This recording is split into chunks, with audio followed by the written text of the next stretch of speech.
Hook Grant Mercer signed the divorce papers without looking up. That was the part Evelyn would never forget, not the words his lawyer read aloud, not the cold air in the conference room, not even the settlement terms that stripped her down to almost nothing. It was the fact that he never once looked at her. 7 years. And he signed like he was closing a tab at a bar. He slid the folder across the table and said, "You should have taken the offer when I gave it to you." Then he stood, buttoned his jacket, and walked out while his attorney was still talking. Evelyn sat there. She didn't cry. She just looked at her hands folded in her lap and breathed. Outside the courthouse, rain was coming down hard. Grant climbed into his black SUV, where a woman named Dana was waiting in the passenger seat. Evelyn saw him through the glass doors, saw Grant laugh at something Dana said, saw him pull out of the lot without a backward glance. And across the wet street, idling at the curb, was a midnight blue Bentley. A man in a gray driver's uniform stood beside it, hands clasped, waiting. When Evelyn pushed through the courthouse doors and walked down the steps into the rain, he opened the rear door without a word. She didn't hurry. She didn't look back. If you've ever been written off by someone who should have known better, stay with this story. Subscribe to this channel so you don't miss what happens next. Hit the like button and drop a comment telling me the city or country you're watching from. I want to see how far this story travels. Now let's go back to where it really started. Part 1. The morning Evelyn Hart met Grant Mercer. She was carrying 3 bakas up a flight of stairs, and he was holding the door open with his foot because his hands were full of coffee. "You need help?" he asked. "I'm fine," she said. He held the door anyway. That was 11 years ago. A different city, a different version of her 26, newly relocated, working a junior position at a mid-sized firm that handled logistics software. She wasn't looking for anyone. She was barely keeping her head above water on a salary that didn't quite cover her rent and a side project she worked on every night after dinner that her manager called a hobby and her mother called a distraction. Grant was charming in the way that men with good jawlines and easy money often are, not because they've worked at it, but because the world has always responded to them warmly, and so they've never learned to work at anything else. He was in commercial real estate, did well at it, drove a car that said so. He laughed often and loudly and made you feel, when his attention was on you, like you were the most interesting person he'd ever met. The problem was he made everyone feel that way. Evelyn figured that out about 6 months in. But by then, she was already in it, already rearranging her routines to fit his schedule, already having dinners with his colleagues and his clients and his friends, already fielding questions from her mother about whether this one was serious. She told herself she was being practical. He was stable. He was present mostly. He was attentive sometimes. And he believed in her, he said. Told her she was smart, told her she could do anything she set her mind to. Told her she didn't need to stress so much over the side project, that she'd figure it out. What he meant, though she didn't understand it then, was, it doesn't matter. You don't need it. You have me now. They married 3 years after they met. City Hall, close friends only, dinner at a restaurant Grant liked. Evelyn wore a dress she'd bought herself and carried a small bunch of white flowers she'd grabbed from a market on the way because she'd forgotten flowers were something you were supposed to have. Her mother cried. Grant's father shook his hand. It was fine. It was a fine wedding. The years after that moved the way years do when you're busy and not entirely unhappy, fast in memory, slow in the living. Grant's business expanded. They bought a house in a good neighborhood. They went on vacations. They went to other people's weddings. They had dinners, arguments, reconciliations, stretches of easy warmth that made her remember why she'd chosen him. And Evelyn worked. Not at the logistics firm, she left that in the 2nd year of their marriage when a contract fell through and the company restructured. She spent 4 months unemployed, applying to positions she was overqualified for and getting rejected from positions she actually wanted. And Grant was patient about it, mostly though there were comments. Small ones. Offhand things. You'll find something. It's not a big deal, Ev. We're fine. You don't have to stress about money. That's what I'm here for. She found something. Not a job, something better. She found the problem she'd been trying to solve since she was 24, the one her old manager had called a hobby, and this time she had the time and the desperation to actually solve it. It started as a data management tool, a way to handle supply chain disruptions in real time, something she'd seen fail catastrophically at the logistics firm, something the industry kept patching with expensive workarounds that didn't actually work. She spent 6 months building a prototype, writing code in the evenings after Grant fell asleep, using a second-hand laptop she kept in the small room off the kitchen they'd turned into a half-hearted home office. Grant called it her little project, not unkindly at first. He'd come to the doorway sometimes and lean against the frame and ask how it was going, and she'd explain some part of it, and he'd nod in the way people nod when they're not really listening. And then he'd say something like, "That's great, babe," and head back to the living room. She stopped explaining it to him after the first year. What she didn't stop doing was working. She found a co-founder, a woman named Rosa Chen, a systems architect she'd met at a conference, and together they incorporated a company called Hadley Systems in the third year of Evelyn's marriage. They raised a small seed round. They signed their first 2 clients. They built a team of 4, then 7, then 11, operating out of a rented office in a building that smelled like old carpet and takeout. Evelyn told Grant about the incorporation. He said, "Cool. Are you going to make any money from this?" She said she thought so. Eventually, he said, "Let me know if you need any help understanding the tax implications." She did not ask him for help understanding the tax implications. The company grew slowly. That's the part nobody talks about, the part that looks like nothing from the outside, when you're grinding through month after month of small wins and near disasters, when your whole team is working on fumes and faith, when you're rewriting contracts at midnight and flying coach to pitch meetings and coming home tired in a way that doesn't go away after sleep. Grant saw the tiredness. He did not see what was causing it. "You work too much," he told her. "I know, you're going to burn out." "I'm fine. This is supposed to be a business, Ev. You're treating it like a second job. It can't be your whole life." She looked at him across the kitchen and thought, "It is my whole life. It's the thing that I built. It's the thing that makes sense when everything else doesn't." What she said was, "You're right. I'll cut back." She did not cut back. Year 5 of the marriage was when the real erosion started, not a dramatic collapse. Nothing you could point to and say, that right there is where it went wrong. It was more like a slow leak, the kind of damage that takes years to show. Grant had started spending more time with a client named Dana Whitfield. He said she was sharp, driven, great instincts for the market. He had drinks with her on Tuesdays, then Thursdays. Then there were weekends when he was working, and Evelyn didn't ask because she was too tired to manage the conversation that would follow, and somewhere in that tiredness, she realized she wasn't sure she cared enough to fight for it. That was its own kind of grief, not the jealousy she'd expected, but the absence of it. The quiet understanding that she'd already built a life that didn't require him to be in it. She told Rosa one evening over bad coffee in the office, "I think my marriage is ending." Rosa said, "What are you going to do?" Evelyn said nothing yet. She had reasons for the timing. Hadley Systems was 9 months away from a deal she couldn't let anything disrupt. A strategic acquisition, a company called Northline Technologies, a publicly traded firm looking to bolt on exactly what Hadley had built. The number Rosa had come back with after preliminary talks was so large that Evelyn had read the email 3 times, sitting alone in her car in a parking garage, before she believed it. She needed the marriage to stay intact on paper until the deal closed.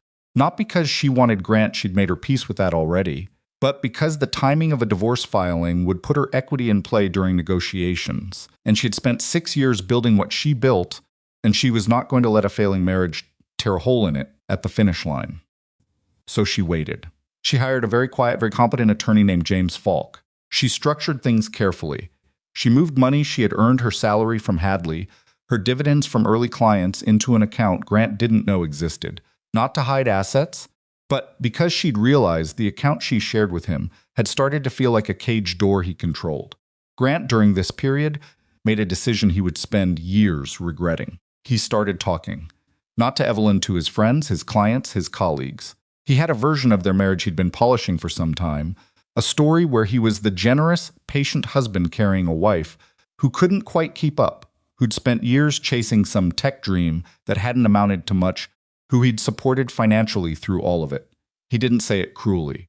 He said it the way people say things when they've convinced themselves it's true. One of his colleagues, a man named Peter Selk, who Evelyn had always disliked, repeated it back to her at a dinner party, in that half-joking way people use when they want to deliver a wound without being accountable for it. "Grant says you've got some little software thing. How's that going?" Evelyn looked at him over her wine glass and smiled. "It's going well," she said. "Grant worries about you, you know. Thinks you push yourself too hard. That's sweet of him. You know how men are. We just want to take care of our women." She excused herself from the table, went to the bathroom, ran cold water over her wrists, looked at her reflection for 10 seconds. Then she went back and finished her dinner. 3 months later, Grant told her he wanted a divorce. He said it on a Sunday morning, standing in the kitchen, like he was telling her they'd run out of milk. No fight leading into it, no dramatic confrontation, just Grant with his coffee, looking at a spot slightly to the left of her face, saying, "I think we both know this isn't working anymore." Evelyn said, "Okay." He blinked. He'd expected something else, tears maybe, or argument. He'd probably rehearsed responses to things she might say. The word okay left him without a script. "I mean," he said, "I've thought about this a lot." "I know," she said. "I don't want to make this ugly." "Then don't." He looked at her properly then for the first time in a while. Something shifted in his expression, something between discomfort and the first edge of suspicion, though he didn't know what he was suspicious of. "You're not upset," he said. "I'm upset," she said. "I'm just not going to perform it for you."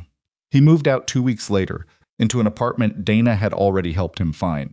He took his personal items, the bourbon collection he'd spent years building, and the framed print that had hung above the fireplace. He left everything else, the furniture, the kitchen things, the art Evelyn had chosen, as if those things had always been hers, and he was just acknowledging it now. His attorney came back with a settlement offer 3 weeks after that. Grant wanted the house. He wanted the joint investment accounts. He wanted half of anything Evelyn had earned during the marriage, which, by his attorney's accounting, was minimal, since Hadley St. Sopham's had not yet produced significant revenue that showed up in shared records. He did not know about the acquisition. Evelyn's attorney, James Falk, had made sure of that. The Northline deal was structured through holding agreements that kept Evelyn's equity position legally separate from marital assets work she and James had done 18 months ago, before Grant had even used the word divorce out loud. It wasn't concealment. Every structure was documented and above board. It was preparation. Grant's attorney sent a letter demanding disclosure of all business interests. James sent back 5 pages of documentation that was technically complete and also practically incomprehensible without a forensic accountant, and 4 to 6 weeks of analysis. Grant's attorney called it a stall. James said it was a disclosure. Evelyn said nothing. She was in Cincinnati for a client review. The mediation was Grant's idea. He thought it would go faster, thought he could negotiate directly and get what he wanted without dragging it out. Evelyn agreed. She came to 3 sessions. She said very little. She made no counteroffers. Grant's attorney told him privately that Evelyn seemed disengaged. Grant told his attorney she'd always been like that. Passive. Didn't know how to fight for herself. The final divorce hearing was a formality. By that point, Evelyn had agreed to let Grant have the house. She let him keep the joint accounts, which held roughly $400,000 money that was real, money that hurt to give up, but money that was not the number she was protecting. She kept her company equity. She kept her separate accounts. She kept 11 years of work that Grant had watched her do and never understood. When the judge finalized the agreement and asked if both parties accepted the terms, Grant's attorney said yes immediately. James Falk said yes in the same quiet tone he used for everything. Evelyn said yes and looked at the table in front of her and thought about nothing in particular. Grant walked out first. He was on his phone by the time he hit the hallway. She heard him say something that ended in a laugh. Evelyn sat for a moment after the room had mostly cleared. The clerk at the far end was stacking folders. The overhead lights hummed. Outside the tall windows, rain was hammering the street. James sat beside her and said, "You okay?" "Yeah," she said. "The Northline announcement goes out Monday." "I know. It's going to be public. His attorneys will see it." "I know, James." He was quiet for a moment.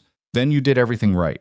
She picked up her handbag, worn leather, the strap starting to fray, something she'd bought years ago and kept because she saw no reason to replace things that still worked. She stood up and buttoned her coat.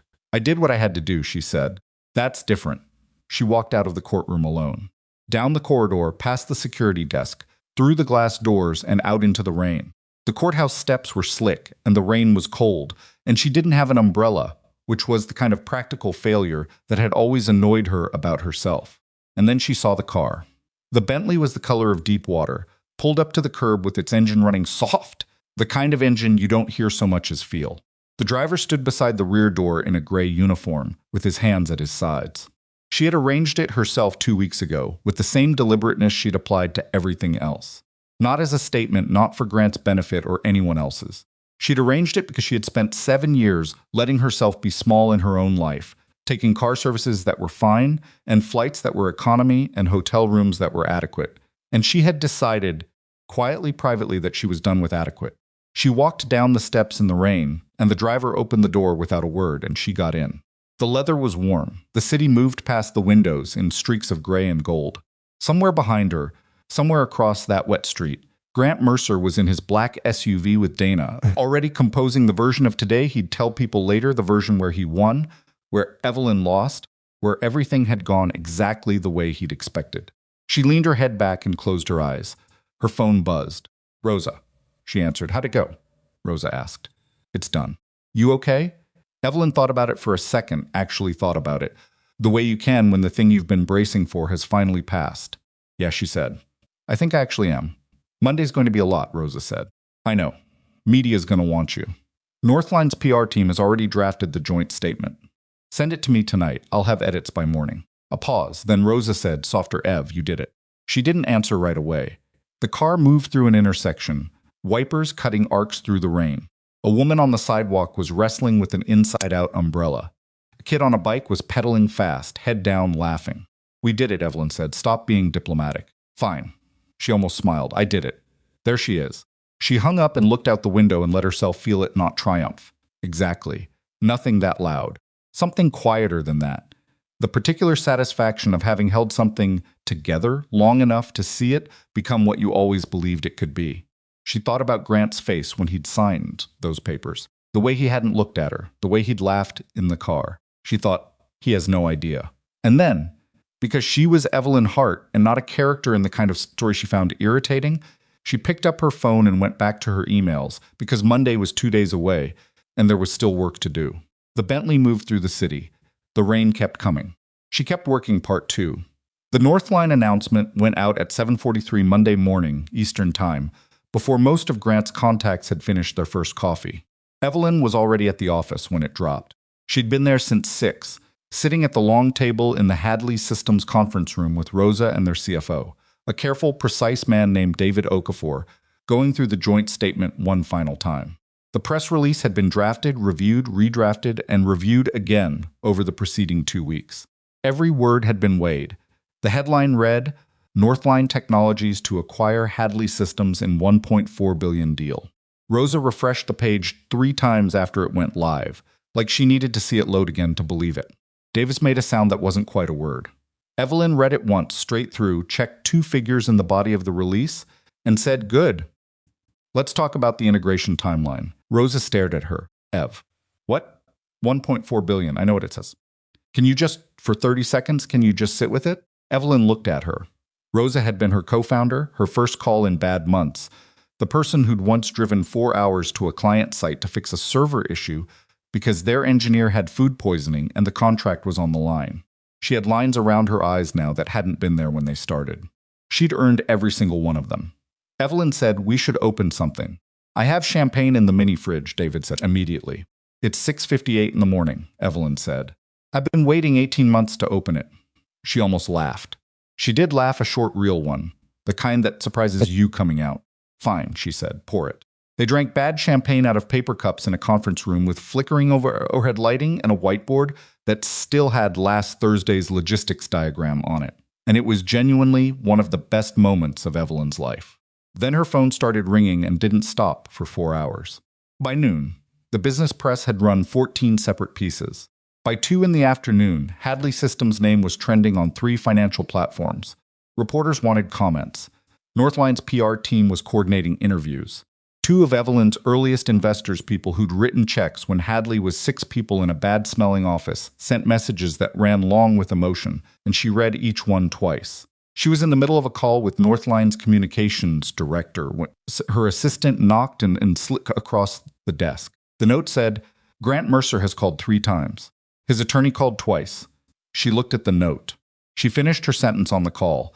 Then she folded the note once and set it to the side. She did not call Grant Mercer back.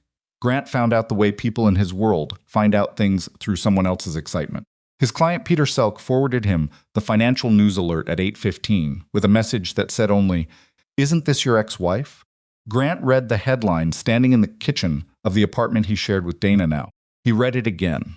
He put his phone face down on the counter and then picked it up and read it a 3rd time, because his brain kept refusing to process it correctly, the way it does when information arrives that fundamentally contradicts a story you've been telling yourself. Dana came in from the bedroom in his dress shirt, holding a mug, and said, "You look pale. What happened?" He handed her the phone. She read it. Her expression shifted not dramatically, just a small recalibration, the kind you'd miss if you weren't watching for it. She handed the phone back. "Huh," she said. "Huh," he repeated. "That's what you've got." "What do you want me to say, Grant?" He didn't answer. He was already scrolling, reading the article. Then the next one. Then searching Evelyn's name, which turned up a professional profile he'd never seen, a LinkedIn page listing her as co-founder and CEO of Hadley Systems, with a summary of the company's growth, their client list, their industry recognition. There was a photo Evelyn at a conference, standing at a podium, looking like someone who did that regularly. He had not known she spoke at conferences. He had not known her company had a client list worth mentioning. He had not known a lot of things, apparently. "She hid this," he said. Dana looked at him over her mug. "Did she? Don't do that." "I'm just asking. I'm serious, Dana. She hid this from me. During the marriage. She built this company, and she never." He stopped. He was trying to line up memories against what he was reading, and the edges weren't matching. Evelyn working late. Evelyn on calls behind closed doors. Evelyn on the small laptop in the office room. Every night, not looking up when he came to the doorway. He thought she was spinning her wheels. "I need to call Robert," he said. Robert Haynes was his attorney. "It's 8 in the morning. I don't care what time it is." He called Robert from the bedroom with the door shut. Robert had already seen the news. Grant could hear it in the careful pause before Robert spoke. "Grant," Robert said, "the settlement is finalized. Signed by both parties, approved by the court. She hid $1 billion acquisition from me. The deal wasn't closed at the time of the settlement. She knew about it. Knowing about a pending deal and holding a finalized asset are different things legally. The documentation she disclosed was 47 pages of garbage designed to bury the real information. It was complete disclosure, Grant. We had our forensic accountant review it. For 2 weeks. She buried it in 2 weeks of work." A longer pause. "I understand you're upset. I want to contest the settlement." "On what grounds?" "Fraud. Concealment. Whatever we can make stick." Robert's voice stayed even. He was a good attorney partly because almost nothing rattled him. "I'm going to be honest with you. The equity in Hadley Systems was structured as separate property. Premarital development, sole ownership, documented creation prior to and during the marriage under her name alone. The acquisition is an asset that derived from that structure. Contesting it is going to be expensive, complicated, and I think the odds. I don't care about the odds. Grant. I care about the fact that my ex-wife just became worth over $1 billion, and I walked out of that courthouse with a house I don't want to live in and $400,000. Robert let the silence sit for a moment. "Then come in this afternoon. We'll look at everything again." Grant hung up and sat on the edge of the bed. He could hear Dana in the kitchen, the sound of her making more coffee, the quiet efficiency of her moving through his space. He sat there and tried to identify what he was actually feeling beneath the hot surface anger, and what he found underneath was something colder and harder to name. It was embarrassment. He'd told people. He'd told Peter and Marcus and the guys at the club, and his own father told them his version of the marriage, the version where he was the capable one, the stable one, the one holding everything together while Evelyn chased something that wasn't going anywhere. He'd told Dana early on when she'd asked about the marriage that Evelyn was smart enough, but had never really figured out what she wanted to do with herself. He'd said that, out loud, to multiple people. And now those people were forwarding him news articles. He showered, dressed, and left for Robert's office without telling Dana where he was going. The meeting with Robert lasted 2 hours. They went through the settlement documentation, the asset disclosures, the structure of Evelyn's equity in Hadley Systems. Robert had brought in a second attorney, a woman named Claire Sudell, who specialized in post-decree disputes. She was direct in the way that people are direct when they're trying to save you from a decision they already know is wrong. The equity was documented as separately held, Claire said. It was disclosed in the financial documents she received, buried in them. The information was there. Your team had it. My team had 47 pages designed to obscure. Your team had 47 pages in 2 weeks and a forensic accountant and chose to proceed with the settlement. That's not concealment. That's due diligence that didn't go deep enough. She said it without any particular edge, like a doctor delivering a diagnosis. If we push this, opposing counsel will put every document back on the table and argue correctly that this disclosure was complete and the oversight was yours. Grant stared at the table, so she just gets away with it. She disclosed her assets. She negotiated a settlement your attorney approved. She knew what she had, and she structured everything so I couldn't see it. Claire looked at him for a moment. Then she said carefully, Mr. Mercer, I want to ask you something. During your marriage, did she ever tell you about the company? A pause. She mentioned it, he said. Did she tell you it was growing? Another pause, shorter. She talked about it. Did you ask questions? Get involved? Review anything? He didn't answer. Claire nodded slightly, the way she probably nodded when she already knew the answer to the question she'd asked. I'm not saying this to be unkind. I'm saying it because if this goes to litigation, the other side is going to ask those same questions under oath. Grant left Robert's office at 4:30 and sat in his car in the parking structure for a while, not going anywhere. He was not a man who sat. He was a man who moved, who acted, who made decisions and executed them and moved to the next thing. Sitting still in a dim parking garage while the facts of his situation settled over him like weather was not something he knew how to do. So he called Peter. Peter answered on the second ring and immediately said, Brother, I saw the news. Yeah, that's insane. Your ex-wife. My ex-wife. How did you not? I mean, did you know? She hit it, Grant said. Come on, she had to have mentioned. She hit it, Pete. His voice went flat in a way that ended the question. Peter was quiet for a second. Then, in the tone of someone trying to be delicate, well, what are you going to do? I'm figuring it out. Because legally, I said I'm figuring it out. He hung up. He started the car. He drove back to the apartment. Dana was dressed now, professional, sitting at the kitchen island with her laptop open. She looked up when he came in, read his face, and said nothing, which was one of the things about Dana she knew when to stay quiet. It was a quality he'd found appealing early on. Right now it annoyed him. The attorneys don't think I can contest it, he said.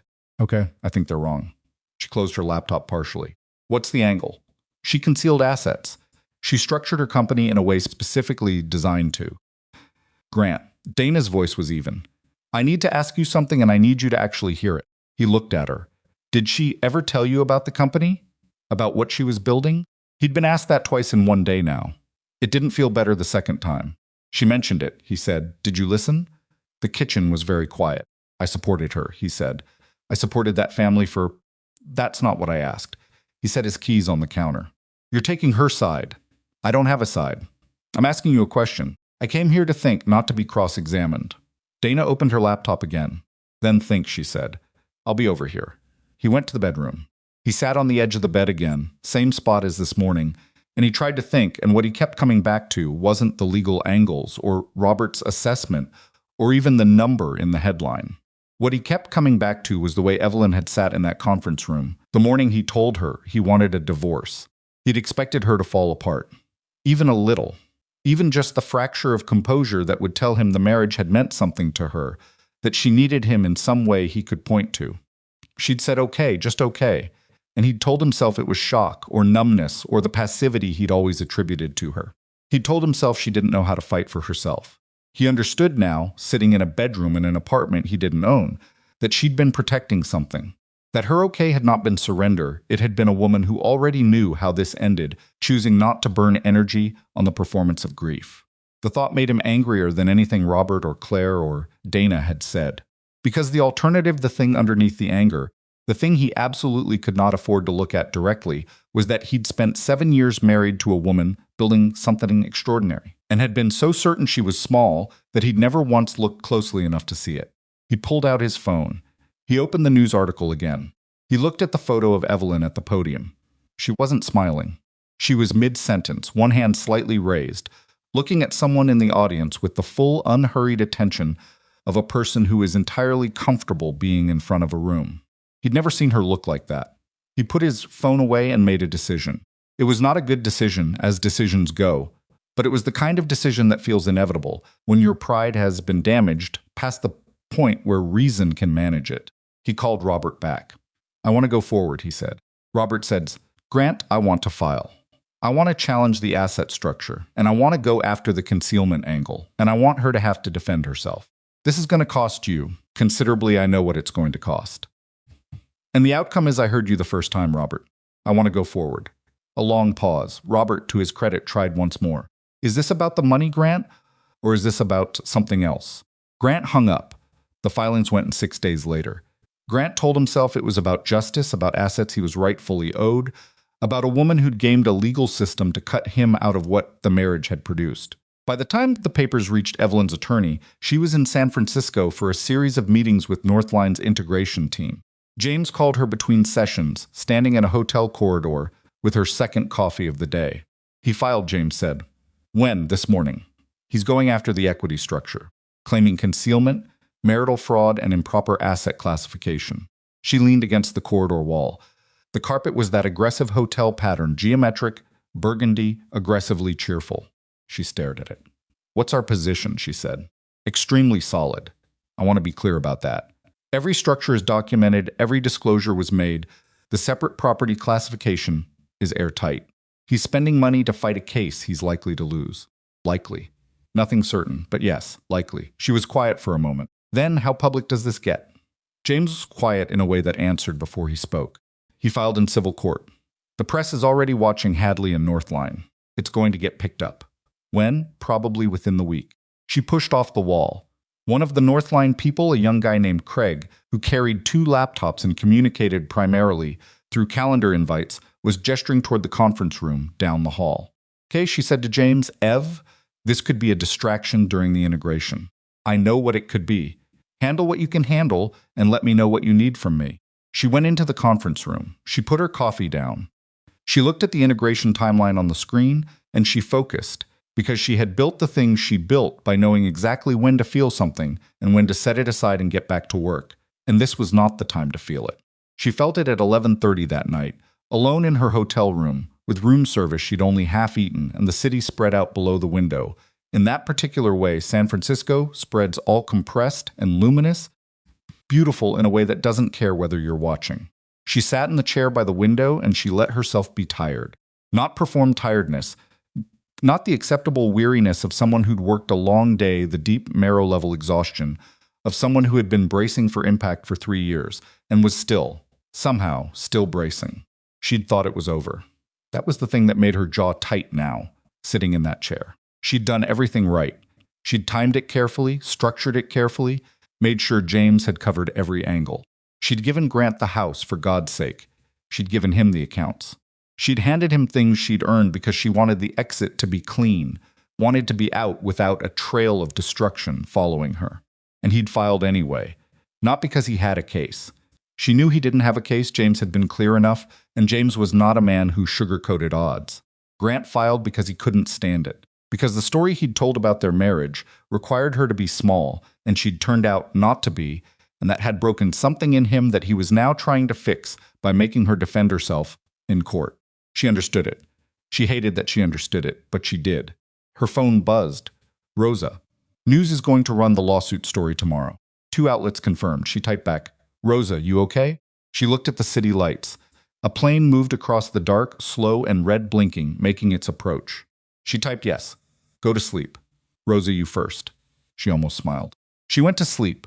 The story ran in the morning, not front page, but financial press, businesses section, the kind of coverage that circulates fast through exactly the networks where it could do damage. Tech CEO faces fraud allegations from ex-husband amid billion-dollar deal. The frame was careful allegations, not findings, as required, but the headline was the headline. And headlines were what people remembered. Evelyn read it with David and Rosa in the Hadley conference room. David was visibly tense. Rosa had the expression she got when she was furious but was managing it. Northline's going to call, David said. I know. They're going to have concerns about I know, David. We should get ahead of it. A statement, something that clarifies. James is drafting something. We'll have it before noon. The Northline call came at 10:15. Their CEO, a man named Harrison Coyle, was professional about it in the way that powerful men are professional when they're actually worried and don't want to show it. He asked questions in careful language. He said the word optics twice. He said he was sure it was a misunderstanding. He said he wanted to make sure they were aligned. Evelyn answered his questions directly, without defensiveness, with the specific factual detail that made it clear she had anticipated every concern he was raising. She walked him through the asset structure. She forwarded him documentation while they were still on the call. She let him ask the same question 2 different ways and answered both versions with the same patience. At the end of the call, Harrison said, I appreciate the transparency, Evelyn. Always, she said. She hung up. She exhaled through her nose. She picked up her coffee, found it had gone cold, set it back down. How'd it go? Rosa said from the doorway, fine. He'll be okay. You sure? No, Evelyn said, but he sounded reassured. Rosa came in and shut the door behind her. She sat down across from Evelyn and didn't say anything for a moment, which was one of Rosa's modes, the silence she used when she was getting to something real. He's trying to tank the deal, Rosa said. That's what this is. I know. He knows a contested asset claim during an acquisition. I know, Rosa. So what do we do? Evelyn looked at the whiteboard. Still had the logistics diagram. She should erase it. She kept meaning to erase it. We do what we always do, she said. We work. That's it? We just work? We work. James fights the legal battle. We keep Northline confident, and we don't give Grant any more ammunition by reacting in ways that make us look unstable. Rosa was quiet again. You want to fight back, Evelyn said. It wasn't a question. I want to do something that isn't just waiting. Fighting back on his terms gives him an audience. It puts me in the story as a defendant instead of as the CEO of a company completing a major acquisition. Every statement I make in response to him is a headline that includes his name. She shook her head. I won't give him that. Rosa pressed her lips together. So we take it. We absorb it. There's a difference. But Evelyn was not entirely honest in that conversation, not dishonest exactly, but incomplete. Because there was a piece of this she hadn't told Rosa, hadn't told James, hadn't told anyone. 2 days before Grant filed, she'd received a phone call from a man named Alan Price. Alan Price was a financial journalist who wrote long-form investigative pieces for a national business publication. He was respected, careful, and known for pieces that required months of sourcing.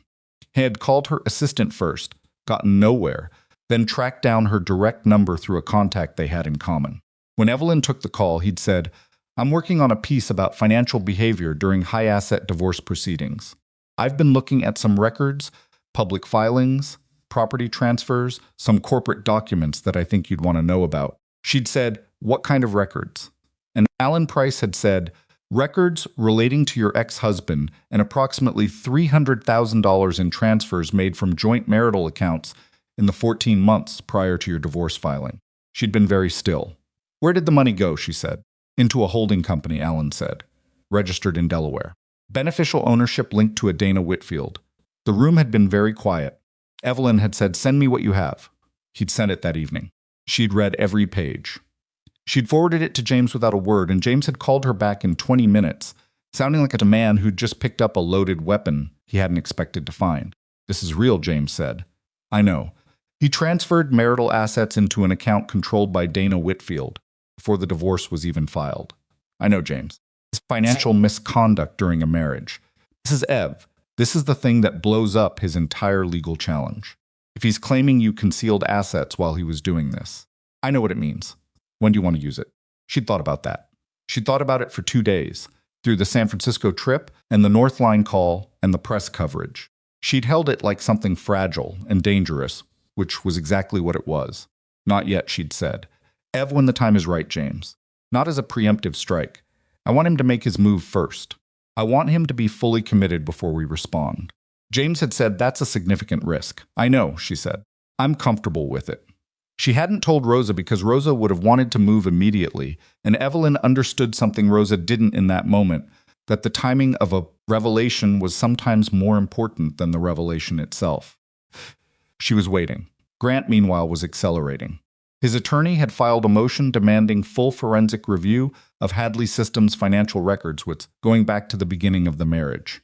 The motion cited concealment, improper classification of marital assets, and breach of disclosure obligations. It named Evelyn personally. It was written in the particular language of legal aggression, technically careful, factually thin, designed to create noise and cost. And it worked to a degree. The financial press covered it. 2 analysts published notes wondering whether the acquisition timeline would be affected. Northline stock ticked down slightly on a Thursday, recovered on a Friday, but the tick was there. Grant saw the tick. His attorney saw the tick. Somewhere, Dana saw the tick. Grant had dinner with his father that week, a tradition they'd kept since Grant's mother died, a standing Tuesday reservation at a steakhouse downtown. His father, Warren Mercer, was 71, sharp in the particular way of men who'd built things from nothing and knew exactly what that cost. Warren ordered his steak the same way every time and ate it in silence for the first 10 minutes, which was also a tradition. Then he said, "Tell me what you're doing." Grant told him. The filing, the concealment claim, the asset challenge. He laid it out with the same logic he'd used with himself, the unfairness, the deception, the money he was owed. Warren cut his steak, he chewed. He said nothing until Grant was done. Then he said, "Did she hide it? Or did you not look?" Grant's jaw tightened. "Son," Warren said, "I knew Evelyn. Not well, but I knew her. She worked. I know she worked. She worked on no, she worked. Every time I saw her, she was working. On something. I asked her once what she was building, and she explained it to me for about 10 minutes, and I didn't understand most of it. But I understood she knew exactly what she was doing." He pointed his fork mildly, not in accusation, just direction. "Did you ever ask her what she was building?" Grant looked at his plate. Warren went back to his steak. "Figure out what this is actually about," he said, "before you spend money and time fighting the wrong thing." Grant didn't answer his father. He didn't change his mind either. The legal process moved into its next phase on a Thursday afternoon. When Grant's attorneys requested a settlement conference, a move that seemed, on the surface, like a step toward resolution. But James read it differently. "He's fishing," James said. "He wants to get someone from our side in a room and see what we'll offer to make this go away. And if we don't offer anything, then he escalates. He's already contacted 2 of Northline's board members directly. Personal calls not through counsel."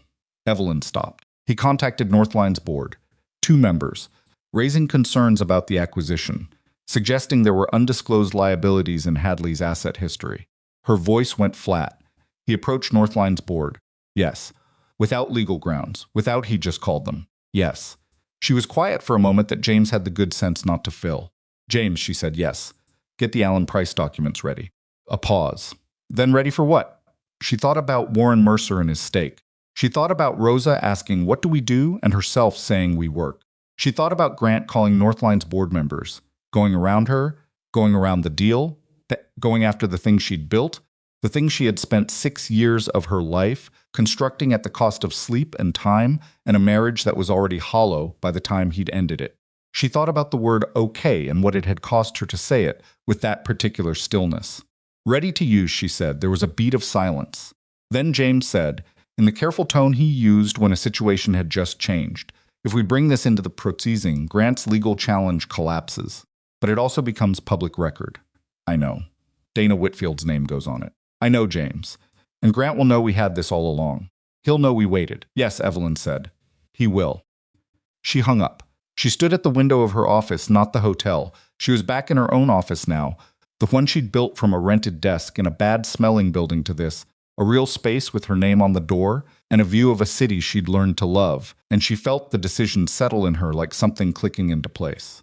She had not wanted this. Not the confrontation, not the legal exposure, not any of it. She had handed Grant the house and the accounts, and she had asked for nothing but the exit. He had followed her anyway. And now he had crossed the line, not just gone after her in court, where that was containable, but gone directly to the people she'd spent years building trust with. The board members of a company that had agreed to work with her on the strength of her reputation and her work, and the belief that she was exactly who she said she was. He had tried to take that from her. That was the thing she could not absorb. She picked up her phone and called Rosa. Rosa answered mid-ring. "What's wrong?" "He contacted Northline's board." Silence. "He called 2 board members," Evelyn said directly. "Raised concerns about the acquisition." Rosa's voice when it came back was very quiet. "He went after the deal, yes." A pause. "Tell me we have something." "We have something," Evelyn said. Another pause. Then Rosa said, "When?" Evelyn looked out the window at the city. "Soon," she said. Part 3. James filed the documents on a Friday morning, and by Friday afternoon the world Grant Mercer has been standing on cracked straight through. The submission went into civil court records at 10:47. By 11:15, 2 of the financial journalists who had been tracking the acquisition story had flagged the new filing. By noon, the first piece ran not the full story, not yet, but enough, new evidence filed in Mercer divorce case alleges pre-divorce asset transfers. James called Evelyn at 11:30 to confirm the filing had been received and entered into record. He was precise about it, no emotion in his voice, just the facts in the order they'd happened. "It's in," he said. "Okay. His attorneys will have seen it by now. Good. You're going to get press calls within the hour. Send them to the communications team. I'm not commenting directly." A pause. "Ev, I want to say the documentation is airtight. Every transfer, every account, every date. Allen Price's sourcing held up under our own review. There's nothing in there that can be walked back or reframed." "I know," she said. "That's why I waited." She hung up and went back to the integration meeting she'd stepped out of. Craig with his 2 laptops looked up. She sat down. She said, "Where were we?" They were on slide 14 of a 31-slide deck. She made herself focus on slide 14. Grant found out the way he'd found out about the acquisition through someone else. This time it was Robert Haynes, calling at 11:42, and Robert's voice had a quality Grant had never heard in it before, the compressed, careful tone of a man delivering news he'd been dreading. Robert said, "I need you to come in. I'm in a meeting. Leave the meeting." Something in Robert's voice made him stand up without asking why. He drove to Robert's office in 18 minutes. Robert was at the door when he arrived, which Grant registered as wrong before he registered anything else, because Robert Haynes did not meet clients at the door. They went to the conference room. Claire Siddall was already there. She had a printed document in front of her, thick, stapled, the kind of document that takes time to produce. Sit down, Robert said. Grant sat. Robert said, opposing counsel filed a supplemental evidentiary submission this morning. I want to walk you through what's in it before you react. What is it? Financial records. Bank transfers. A Delaware holding company registered approximately 16 months before your divorce filing. Grant's hands were flat on the table. He didn't move them. The beneficial ownership on the holding company, Robert continued, is documented as Dana Whitfield. The conference room was very quiet. Grant, Claire said. We need to know right now, did you know about this? He looked at the document in front of her. He could see numbers along the edge of the page, the particular formatting of bank transfer records. I need to see it, he said. Robert slid the printed copy across the table. Grant looked at it. He turned the pages. His face did not change in any dramatic way, no collapse, no explosion. He went very still, the way people go still when their body understands something before their mind has finished processing it. The transfers were real. He remembered them. Not all the details, the exactitudes, the specific dates, but the shape of them, the general architecture of what he'd done, came back to him in the way that buried things surface when something tears the ground open. It had started as a precaution. That was how he'd told it to himself 18 months ago. He was being practical, protecting assets, in case the marriage ended badly.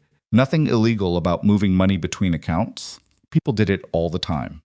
Dana had suggested the Delaware structure. She had a head for these things. She'd told him she knew people, and he'd gone along with it because it was tidy, and because he'd trusted her, and because if he was being honest with himself in ways he hadn't been before now, because he'd already known, at some level, that the marriage was ending and he wanted a cushion that Evelyn couldn't touch. He'd told himself it was self-protection. He was now looking at a document that would describe it, in court, as marital fraud. How much of this is in the public filing, he said. Robert said all of it. Grant set the document down. It's already in press, Claire said. 2 outlets have partial coverage. By end of day, it'll be complete. He said nothing. Grant, Robert's voice was careful. I need to understand the scope of what we're dealing with. Were there other transfers? Other accounts? Grant looked at the table. Because if there are, Robert continued, we need to know before this gets any worse. There's nothing else, Grant said. Robert and Claire exchanged a look. Not a dramatic look, just a fast, professional exchange that lasted half a second and said everything. We're going to need to suspend the legal challenge, Claire said. Immediately. Filing it was given this information. It puts you in a position of having brought a false claim against someone while having committed. I know what it looks like. What it looks like and what a judge will see are the same thing in this case. We need to withdraw, he said, and if I don't? Claire was quiet for exactly 2 seconds. Then you face a countersuit, criminal referral for financial misconduct during a marriage, and the public record of having transferred $300,000 of marital funds into your girlfriend's holding company while simultaneously claiming your wife concealed assets from you. She said it without heat. That is not a position I can defend. Grant pushed back from the table. He stood up. He walked to the window. Outside, the city moved the way cities move, oblivious, continuous, not caring in the slightest that his life was coming apart in a conference room on the 14th floor. How did she get this, he said. Robert said, it came through a journalist. Alan Price. How did Price get it? Public filings. Property records, corporate registration documents. The Delaware filing is public record, Grant. It was always findable if someone looked. Nobody was looking. Evelyn was, Claire said quietly. He turned from the window. Or someone working for her was, Claire said. The documentation is too clean, too complete, too timed. She had this before she filed the settlement. She walked into that divorce and gave you the house and the accounts knowing she had this in her back pocket. A pause. She let you file the legal challenge. She waited until you'd fully committed, until you'd contacted Northline's board members and made the fraud claim public, and then she dropped it. The full architecture of it assembled itself in Grant's mind. She had known. Not just suspected known, she'd had the documents. She'd sat through mediation and signed the settlement and watched him walk out of that courthouse, laughing in his car, and she had known. He thought about what he'd said to Peter. She hid it.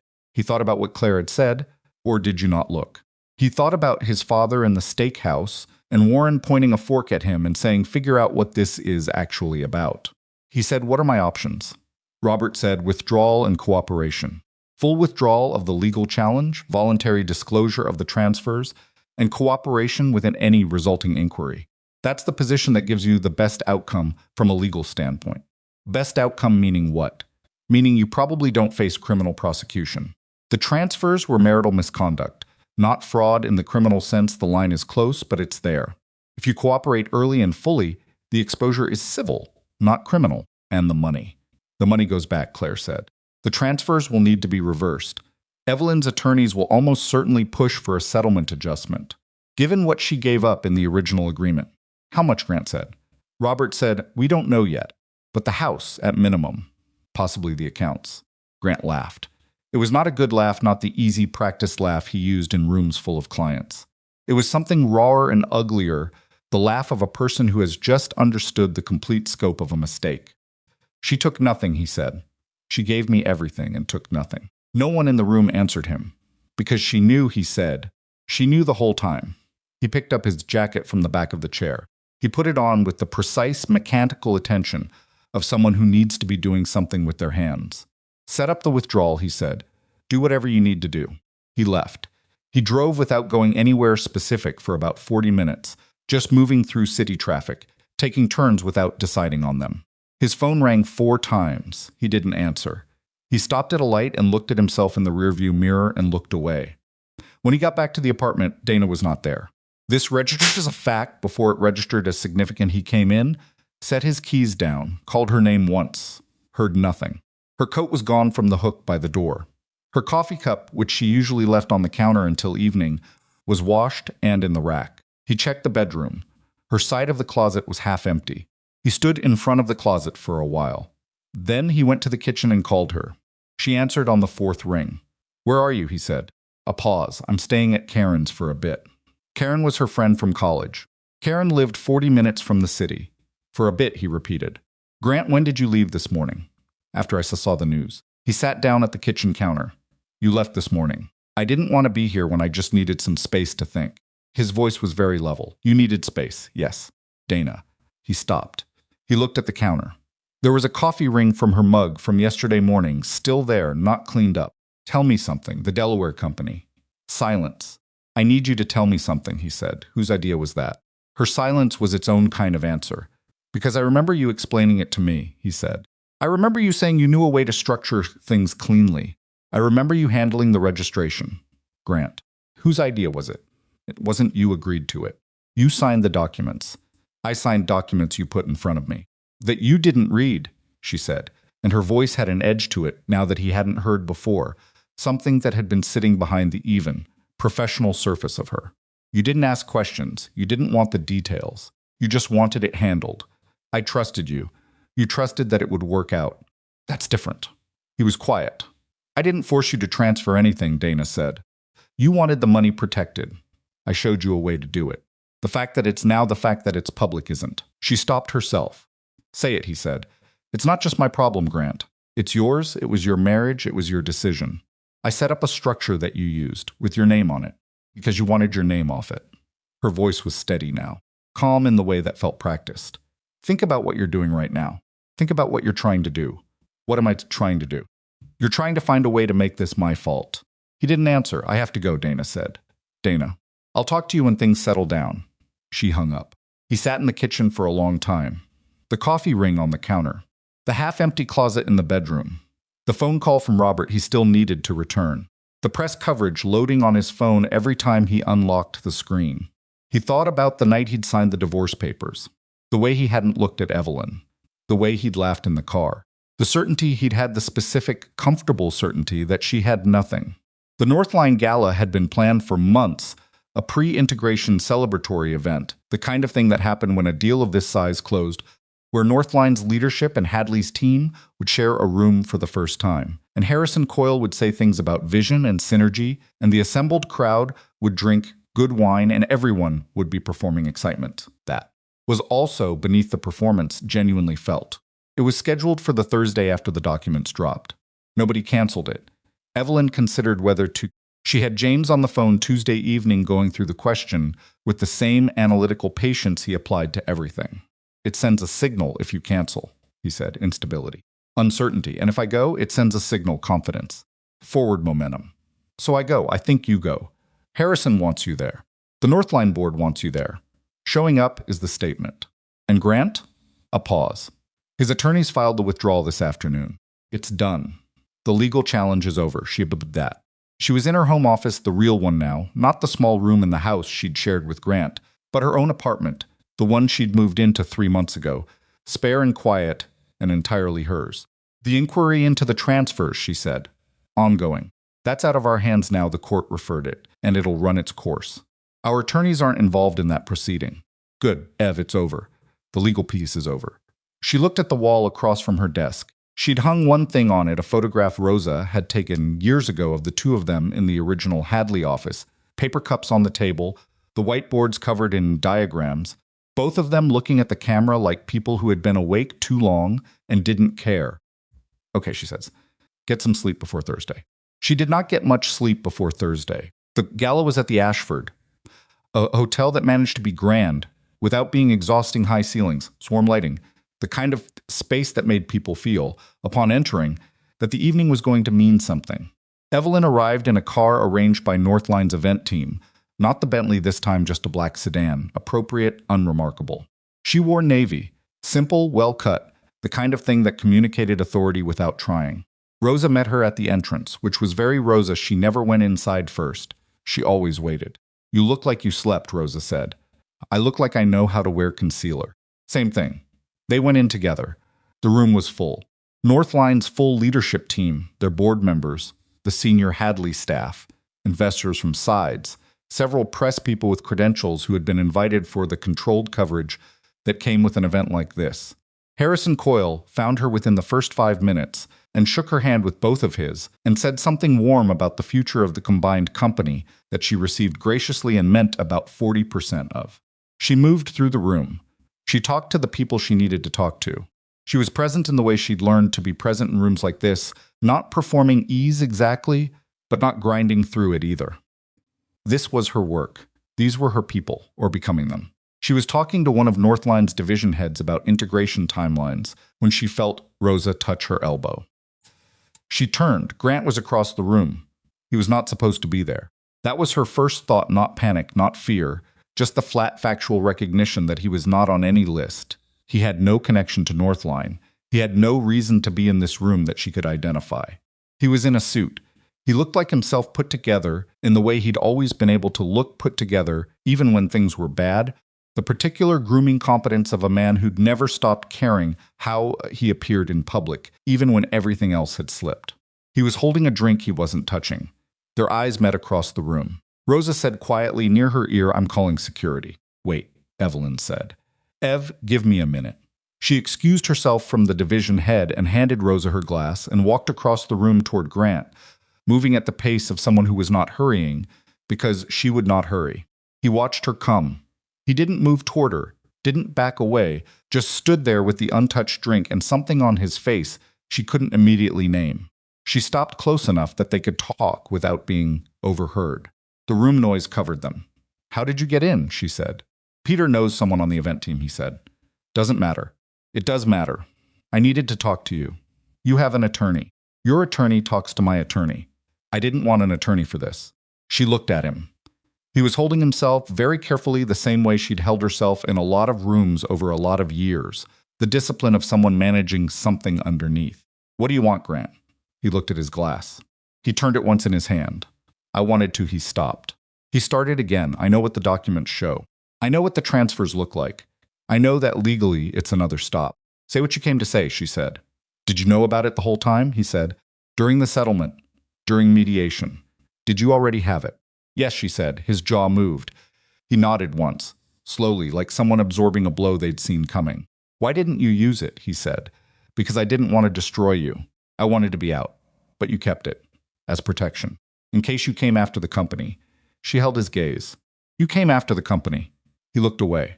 Around the room, the lights, the people, the event that was happening because of what she'd built. He looked at it like a man doing an accounting. I told people you had nothing, he said. I know, I said that, to actual people. I know, Grant. And the whole time you were, he gestured slightly, at the room. At all of it. Yes. He looked back at her. Something had shifted in his expression, the combative edge, the careful positioning. All of it had moved somewhere she couldn't see, and what was left was just a man standing in a room looking at someone he had fundamentally, comprehensively misjudged. I wasn't trying to hide it from you, she said, and she meant it. I was trying to build it. You just weren't watching. I was watching. You were looking, she said. That's different. He was quiet, she said. You need to leave, Grant. He nodded. He was still nodding slowly, like the motion had started and hadn't quite found a reason to stop. The House, Robert says, your attorney and my attorney will handle it. That's not tonight. Right. He set the glass down on a nearby table. He straightened his jacket, the old automatic gesture of a man pulling himself together. He said, you were always better at this than me. She didn't know exactly what this was. The work, maybe. The patience. The ability to hold something together for years without needing anyone to see it. Go home, Grant, she said. He turned. He walked back across the room toward the exit. Nobody watched him go except Rosa, who was standing 12 feet away with her arms crossed and her eyes tracking him to the door. Evelyn picked up a fresh glass from a passing server. She took a breath. She turned back toward the room. And then Harrison Coyle was beside her, which she hadn't heard coming, and his expression had shifted in a way that reached her before his words did. Evelyn, he said, can we step out for a moment? She looked at him. Now, yes. I'm sorry, just 5 minutes. She followed him to a side corridor off the main hall, a space with coat racks and a staff door and low lighting. Harrison's assistant was already there, which was not a good sign. Harrison's assistant anticipated things. And she was here because something had needed anticipating. Harrison turned to face her. He was 62, silver-haired, had built Northline from a regional data services company into a publicly traded firm over 20 years. He was not a man given to unnecessary dramatics. We have a situation, he said. Tell me. 40 minutes ago, our legal team received a letter. Not from a court, not from a formal proceeding. A personal letter delivered to 3 of our board members. He paused. It makes claims about Hadley's data architecture. Specifically, it alleges that certain supply chain tools in your system have a documented security vulnerability that was known to Hadley's leadership and not disclosed during due diligence. Evelyn went very still. It includes what appear to be internal technical documents, Harrison continued. Specifications, internal communications, what looks like an engineering report. From when, she said. Dated 14 months ago. She looked at him. Who sent it?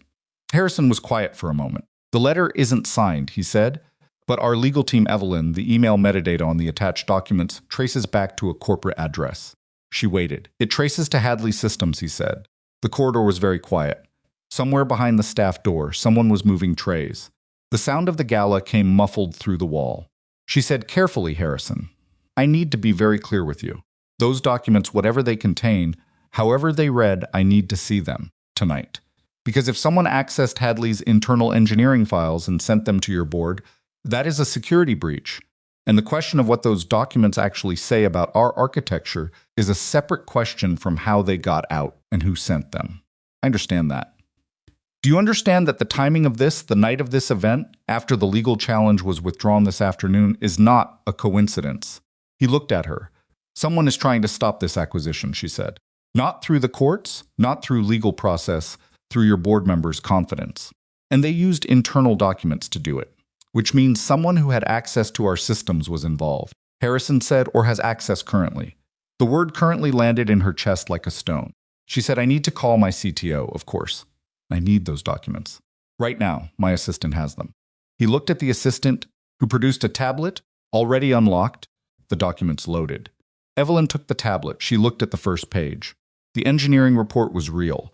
She recognized the format, the internal header, the file naming convention. She scrolled. The technical content was detailed, specific, the kind of detail that didn't come from guesswork or external analysis. Whoever had assembled this knew the system. She scrolled to the document properties. The creation metadata had been scrubbed standard, expected. Whoever did this wasn't careless. But the vulnerability described in the report was real. She knew about it. It had been identified by their engineering team 14 months ago, flagged and patched within 6 weeks. The patch was documented. The disclosure to Northline's due diligence team had been complete. She had overseen it herself. Whoever had found this report had found an old version of a problem that no longer existed, but they had sent it as if it was current. She looked up from the tablet. The vulnerability described in this report was patched 14 months ago, she said. I can have our engineering lead on a call with your technical team within the hour. I can show you the patch documentation, the testing records, the due diligence disclosure where this was already covered. Harrison said, "As he believe you. But the board is rattled.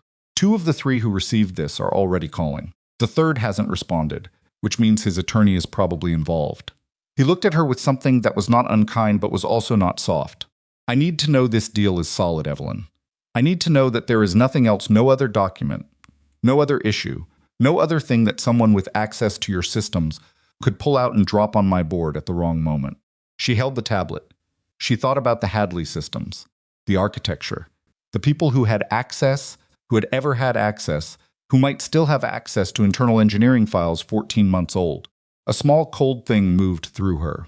She thought about one name. An engineer who had left Hadley 8 months ago, a man named Derek Souza, who had been good at his job and bitter about his exit, who had raised a compensation dispute that had been settled but not clean, who had been in the building when the vulnerability report was written and would have had access to the file. But Derek Souza had no connection to Grant Mercer. "Diddy Harrison," she said. "Give me 24 hours. He looked at her. "I will have answers for your board in 24 hours. Technical verification of the patch, complete disclosure," and she stopped. She looked at the tablet. "And I think I know where this came from. I need to verify it before I say more." He studied her face for a moment in the way that 62-year-old men who have made large decisions study faces. Then he said, 24 hours. "Thank you." He left. His assistant followed. Evelyn stood in the corridor alone, holding the tablet, the gala sounds coming through the wall, and she looked at the engineering report on the screen, and she felt the full weight of what had just happened settle onto her. The legal challenge was gone. The transfers had been exposed.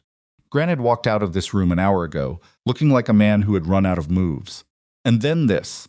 15 minutes after Grant Mercer left a room full of the people she needed to trust her, someone dropped a document on their board members designed to make them stop trusting her. The timing was not a coincidence. But Derek Souza leaving Hadley 8 months ago was not a coincidence either, and she needed to know which coincidence was connected to which, because the answer to that question would change everything about what happened next. She pulled out her phone and called her CTO, a woman named Priya Nair, who answered on the second sentence sounding like someone who had already seen something on her alerts. "Priya," Evelyn said, "I need you to pull the access logs on the Q3 engineering vulnerability report from 14 months ago. Every person who opened it, every download, every external share, every forwarding event." A pause. "Ev, I'm already looking at something." "What?" "Someone accessed our archive server at 2:17 this morning. External IP authenticated credentials." Another pause. "The credentials belong to Derek Souza." Evelyn's hand tightened on the phone. "His access should have been revoked," she said. "It was revoked. 8 months ago." Priya's voice was careful. "Someone reinstated his credentials last week." "Who?" Silence on the line. The kind of silence that isn't uncertainty, it's the silence before something bad. "The reinstatement came from an admin account," Priya said. "Whose admin account?" Priya said the name. Evelyn didn't move for a moment. The corridor was still, the tablet in one hand, the phone in the other, the sound of the gala pressing through the wall. The name Priya had said was not Derek Souza. It was not Grant Mercer. It was not anyone from outside the company. It was someone who had been inside Hadley Systems for 4 years, someone Evelyn had trusted, someone who sat 3 offices down from Rosa and had access to everything. She said, "Don't touch anything. Lock Souza's credentials again right now, and don't tell anyone else yet." "Already done," Priya said. "I'll be there in 40 minutes. She hung up. She looked at the wall for 3 seconds. Then she put the tablet under her arm, straightened her jacket, and walked back into the gala to find Rosa, because Rosa needed to hear this from her, directly, before she heard it any other way. And as she moved through the crowd, smiling at the people who caught her eye, nodding at the Northline board member who raised a glass in her direction. She understood with complete clarity that the ground had just shifted beneath her in a way that had nothing to do with Grant Mercer. The threat had never been outside the building. It had been inside the whole time. Part 4. Rosa was talking to one of Northline's marketing directors when Evelyn reached her, and she must have read something in Evelyn's face, because she ended the conversation mid-sentence with a smoothness that looked like grace but was actually alarm. She stepped aside. Evelyn leaned close. I need you outside. Now Rosa didn't ask why. She set her glass on the nearest surface and followed. They went through the side corridor, past the coat racks, out a staff exit that opened onto a service alley behind the hotel. The air was cold and smelled like exhaust and kitchen grease and the distant suggestion of rain. A single bulb above the exit door threw yellow light across the wet pavement. Evelyn said, someone inside Hadley accessed the archive server at 2 this morning. They used Derek Souza's credentials, which were reinstated last week by an admin account. Rosa's face was very still. The admin account belongs to Marcus Webb. The stillness cracked, not dramatically, just at the edges. Rosa's jaw tightened. Her eyes moved away from Evelyn for 1 second, then came back. Marcus, she said. Yes. Marcus, who has been with us 4 years. Yes. Marcus, who was in the room when we planned the Northline disclosure. Yes. Rosa. Rosa turned away.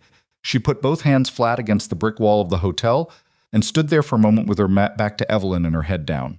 Her breath was visible in the cold air short, hard exhales. How far back does it go? She said to the wall. I don't know yet. Priya is pulling the full access log now. Does he know we found it? No. Priya locked Souza's credentials and hasn't told anyone. Rosa pushed off the wall and turned back. Her face had reorganized itself into something harder. What did he send them? The Q3 vulnerability report. 14 months old. The vulnerability was patched and disclosed in due diligence, but whoever assembled this packaged it to look current, to make it look like we hid an active security flaw during the acquisition. Yes, which would let Northline walk away from the deal. Yes, Rosa exhaled through her nose. Grant. That's the question. Whether Marcus was working alone or whether there's a connection to Grant. Marcus has never met Grant, that we know of. Rosa looked at her. 4 months ago, Evelyn said, Grant was trying to find leverage. He was looking for people with inside knowledge of Hadley. Robert Haynes reached out to 2 former employees for what they called background interviews. She watched Rosa's face. Marcus Webb was not one of them, but Derek Souza was. Souza left on bad terms. Souza left with a settlement that he thought was inadequate and a compensation dispute he didn't get the outcome he wanted. He also had Marcus Webb's personal cell number. They overlapped for 8 months. Evelyn's voice was flat and precise. Souza talks to Grant's people. Grant's people get information about Hadley's internal architecture. Souza still has relationships with people inside the building. And Marcus Webb, who has full admin access, reinstates Souza's server credentials, and Prexintas the other reinstate someone logs in at 2 in the morning and pulls a 14-month-old engineering report. Rosa pressed her lips together hard. When she spoke, her voice was controlled in a way that meant the alternative was not controlled at all. Marcus Webb sat in our strategy meetings. He was in the room when we talked about the Northline timeline. He knew exactly when this would hurt us the most. Yes. He handed them a weapon and told them when to use it. That's what it looks like. What do you need from me right now? Evelyn said, I need you to go back inside and keep Harrison calm. Tell him our technical team is already working, and we'll have full verification within the hour. Don't mention Marcus. Don't mention Souza. Not yet. What are you going to do? I'm going to the office. Rosa looked at her, took in the navy dress, the cold air. The specific set of Evelyn's expression that Rosa had learned over 6 years meant she had already decided something and was now executing it. You're going to confront him, Rosa said. I'm going to get the truth. Ev, I'm not going to do anything that hurts us legally. I just need to look at him. Rosa held her gaze for a moment. Then she said, don't go alone. Priya's there. Priya's your CTO, not security. I know, Evelyn, I'll be careful. She left before Rosa could say anything else. The car ride to the office took 11 minutes.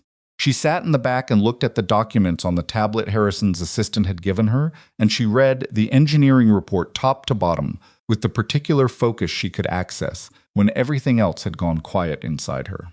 The report was credible. It was formatted correctly, used the right internal terminology, included the right kind of technical detail. If you didn't know the vulnerability had been patched, if you didn't know the disclosure had been made, if you were a board member reading this at clock at night during a high-tide event, you would be frightened. That was the design. The car stopped. She got out. The building was mostly dark a Thursday night. Skeleton staff, the lights in the upper floors running on automatic. She badged in through the lobby and took the elevator and walked down the hall toward the IT operations room, where Priya worked when she needed direct server access. Priya was already there. Small, precise, 29 years old, the kind of engineer who communicated primarily through data and trusted it more than people, which was usually an asset. Tonight she was standing in front of 3 monitors, with her arms crossed and the expression of someone who had found something they didn't want to find. "Show me," Evelyn said. Priya showed her. The access logs were comprehensive. Souza's reinstated credentials had been used 3 times in the past 8 days browsing the archive structure, pulling 2 engineering files, downloading the Q3 vulnerability report. Every access was timestamped, every IP traced to the same external location. The credential reinstatement was a single admin action, logged under Marcus Webb's account at 11:43 on a Tuesday evening 9 days ago. He did it at night, Priya said. Probably figured no one would see a routine admin action in the overnight logs. Did he access anything himself? Under his own credentials? Not in the last 2 weeks. Before that, I pulled up a second window. There's a pattern of file access that I wouldn't have flagged in isolation. Normal admin browsing.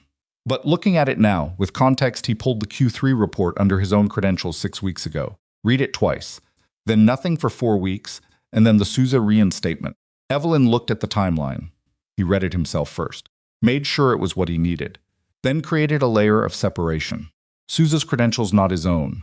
So if anyone caught the access, it looks like a former employee with a grudge, not an insider. It almost worked, Evelyn said. Almost, Priya said. Where is Marcus now? His badge logged him out at 7:15. He left before the gala was over. Evelyn thought about that. Marcus had known about the gala he'd been in the planning meeting. He'd left the office before the documents were delivered to Northline's board members. Clean exit. Deniable distance. She pulled out her phone. She called Marcus Webb. It rang 5 times. Voicemail. She called again. This time he picked up on the 3rd ring. His voice was careful, not groggy, not surprised. Careful, Evelyn, he said. Where are you, Marcus? A pause. Home, what's going on? I need you to come into the office. It's 11 o'clock. I know what time it is. Another pause longer. She could hear him thinking, could almost feel the calculation happening on the other end of the line, what she knew, what she might know, what he could still contain. Can it wait until morning? He said. No, silence. Marcus. Her voice was very even. I know about the credential reinstatement. I know about the access logs. I know about the Q3 report. I need you to come in and I need you to do it now. Because the alternative is that I hand everything I have to our legal team tonight and you don't get to speak for yourself at all.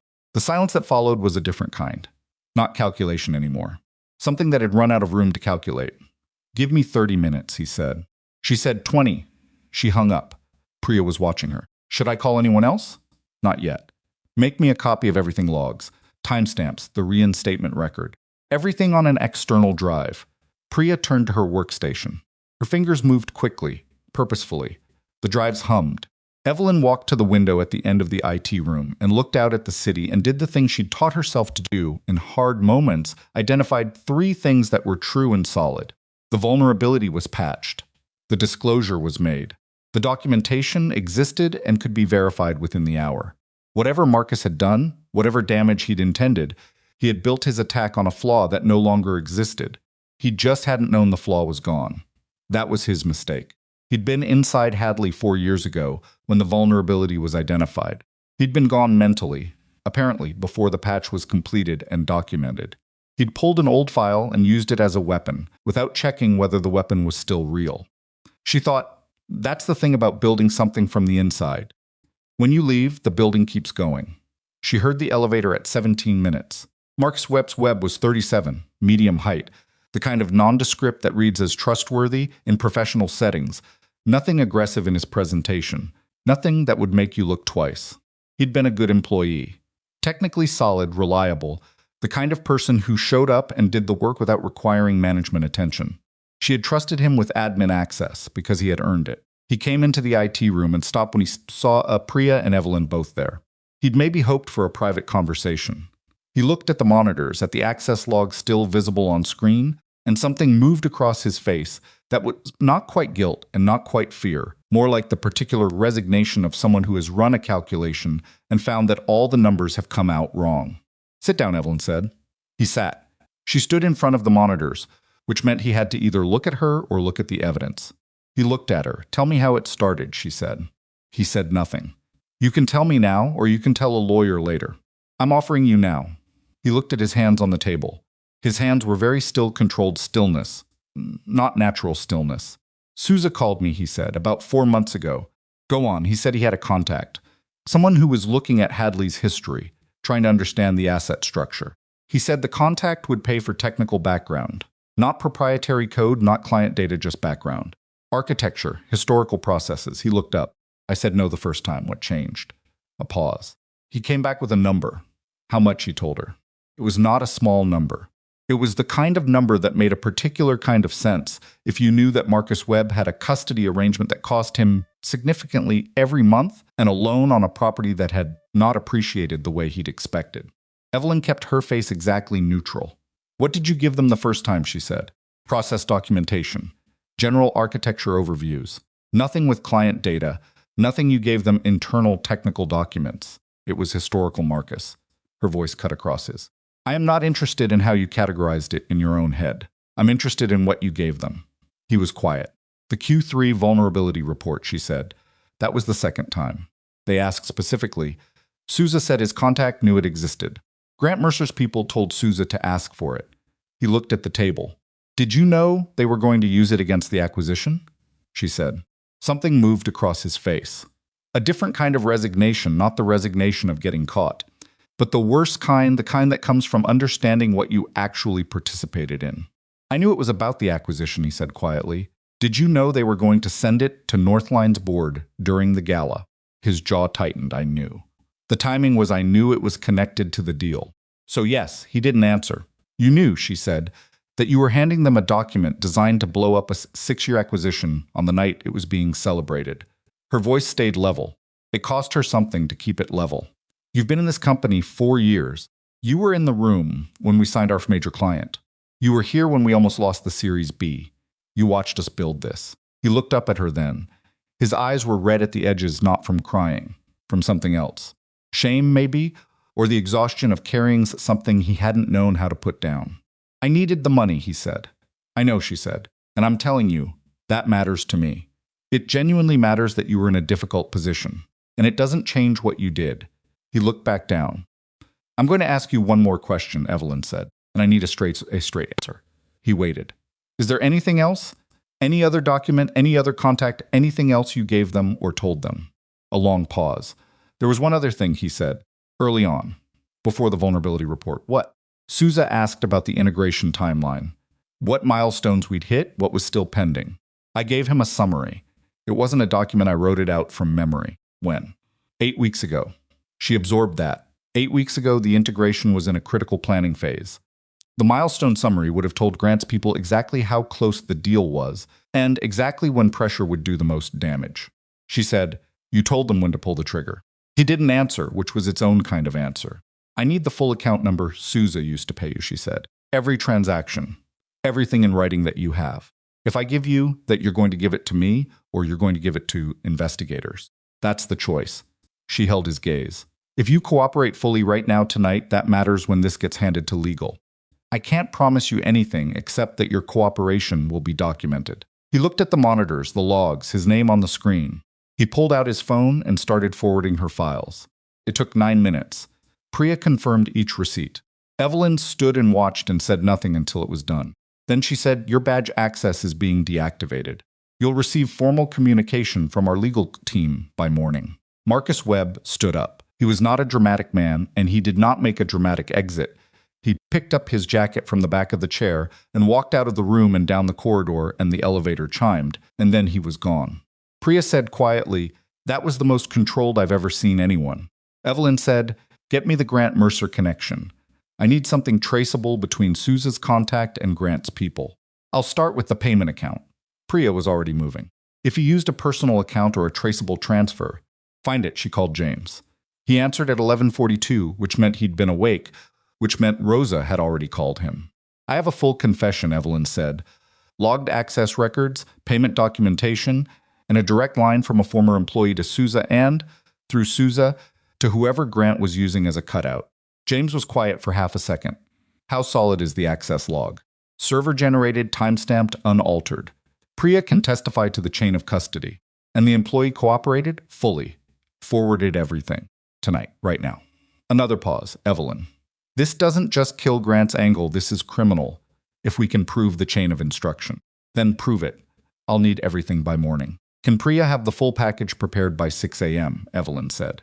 I'll be here. She hung up and looked at Priya's back, bent over her workstation, fingers moving. She thought about Harrison Coyle in the hotel corridor saying 24 hours. She thought about the gala still going on, probably winding down now, the North Line people filing out into the cold, thinking uncertain things about a deal they'd thought was solid. She thought about Grant Mercer, who she had last seen walking across a ballroom floor in a suit, nodding slowly, looking like a man who had run out of moves. Except he hadn't, or someone around him hadn't. Dana was gone. The legal challenge was withdrawn. But something or someone had kept pulling, kept looking for the angle that would bring the whole structure down. Her phone buzzed, not James, not Rosa. An unknown number. She almost let it go to voicemail. Then something made her answer. Ms. Hart. A man's voice. Not Souza older, measured with the precision of someone accustomed to choosing words carefully. My name is Frank Adler. I'm an attorney. I represent a client who has become aware of tonight's events and has information that may be relevant to your situation. Who is your client? I'm not able to share that at this time. Then I'm not able to have this conversation. Ms. Hart. My client has documentation showing that the instruction to obtain and deliver the vulnerability report came not from Grant Mercer directly, but from Dana Whitfield. Evelyn stopped moving. Ms. Whitfield, Adler continued, had access to Grant Mercer's legal filings and his financial documentation through her relationship with him. She was aware of the acquisition timeline through information Grant shared with her, and she made contact with Derek Souza independently without Mr. Mercer's knowledge, according to my client, approximately 6 weeks ago. Evelyn said, "Why are you telling me this?" "Because my client believes the record should be accurate. And because my client has concluded that the situation has gone significantly further than intended." "Who is your client, Mr. Adler?" A pause. "My client would like to meet with you," he said. "Tomorrow morning, in person. I don't do anonymous meetings. The meeting would not be anonymous. You would know the client's identity upon arrival." A pause. "My client's name is Grant Mercer. The IT room was very quiet. Priya's keyboard, the server fans." Evelyn's own breathing. She said, "Grant is calling me through an attorney at midnight. Yes, he wants to meet. Yes, and he's telling me Dana acted without his knowledge. He's saying he has documentation to support that claim, and he would like the opportunity to present it." She looked at the monitors, at the logs, at Marcus Webb's name and the timestamps, and the careful, deliberate architecture of damage that someone had built against everything she'd constructed. She thought about Grant in the ballroom, nodding slowly, looking like a man who'd run out of moves. Maybe he had. Or maybe what she was looking at was a man who'd watched someone he trusted use his name and his information and his mess to do something he hadn't authorized, and who had spent the hours since the gala figuring out what that meant for him. Or maybe it was another move, another layer, another attempt to position himself before the legal machinery fully engaged. She didn't know. "Tell your client," she said carefully, "that I'll consider it. He'll hear from my attorney by 8 a.m. She hung up. She stood in the middle of the IT room and looked at nothing in particular for about 10 seconds. Then she pulled a chair to Priya's workstation and sat down. "What do you have on Souza's payment account?" she said. Priya pulled up a window, wire transfer from a personal account registered to a Dana Whitfield. First payment 11 weeks ago. Second payment 5 weeks ago. Evelyn looked at Dana Whitfield's name on the screen. Dana, who had been in Grant's apartment the morning the acquisition news broke and had said "ha," like she was barely surprised. Dana, who had suggested the Delaware holding structure. Dana, who had helped Grant move money before the divorce and had ended up with her name on a holding company that was now in the public record. Dana, who had apparently kept moving after the legal challenge was filed and withdrawn, kept pulling threads, kept looking for the angle. Dana, who was staying at a friend's house 40 minutes from the city and had said she needed space to think. Evelyn said print that, both transfers. Priya printed. Evelyn took the pages and added them to the growing file in her hand access logs, payment records, Marcus Webb's forwarded documentation, Priya's technical summary. She held the whole thing and felt its weight, which was not heavy in the physical sense, but was heavy in the way that evidence is heavy when you understand what it will be used to decide. She had not slept in 20 hours. Her feet hurt in the way feet hurt after a long event in good shoes, which was to say specifically and persistently. She was still in the navy dress. There was a dry cleaning receipt in her coat pocket she kept forgetting to deal with. She thought about the photograph on her office wall. Her and Rosa, paper cups, whiteboards, the look of two people running on fumes and choosing to keep going anyway. She thought about what she'd said to Rosa in the alley behind the hotel. I'm going to get the truth. She had it, most of it. Enough of it.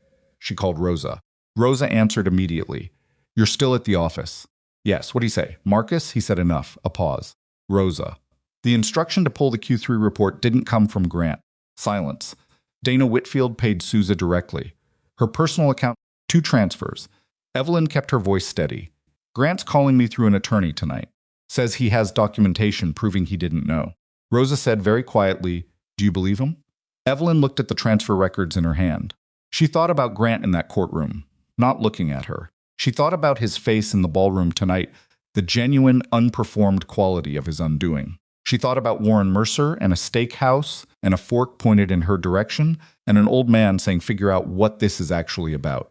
She thought about Dana's voice on the phone with Grant, calm and even, saying, you didn't read. You didn't ask questions. You wanted it handled. She said, I think he is capable of a lot of things I have personal experience with. And I think it's possible that this specific thing was not him. Rosa was quiet, which means Evelyn said that we have a problem that is bigger than Grant Mercer, and that needs to be resolved before 8 a.m. because Harrison Coyle is going to call at 9, and I need to be standing on solid ground when he does. What do you need? I need you to come to the office. I'm already in the car, Rosa said. Evelyn almost smiled. She put the phone in her pocket. She looked at the files in her hand. She looked at Priya's monitors, the logs, the timestamps, the architecture of what had been done against them, laid out in plain, readable data. Dana Whitfield had built a careful, targeted attack using Grant's information, Grant's mess, and a disgruntled former employee, and she had timed it for maximum damage and walked away to a friend's house 40 minutes from the city while it detonated. And somewheres in all of that, Grant Mercer, a man who had signed divorce papers without looking up, who had laughed in a car, who had told people his wife had nothing, was calling her through an attorney at midnight, saying he had documentation, saying it wasn't him, asking for a meeting. The acquisition was still intact. Just barely. The ground was still shifting. Tomorrow morning, she would sit across from James and they would make decisions about what to file, what to hand to investigators, and how to present 36 hours of corporate sabotage to a technology company whose confidence in her she had spent 6 years earning and could not afford to spend even one more night losing. Tonight she had one more call to make. She dialed Frank Adler's number. He picked up on the second ring. She said 7 a.m. My attorney's office.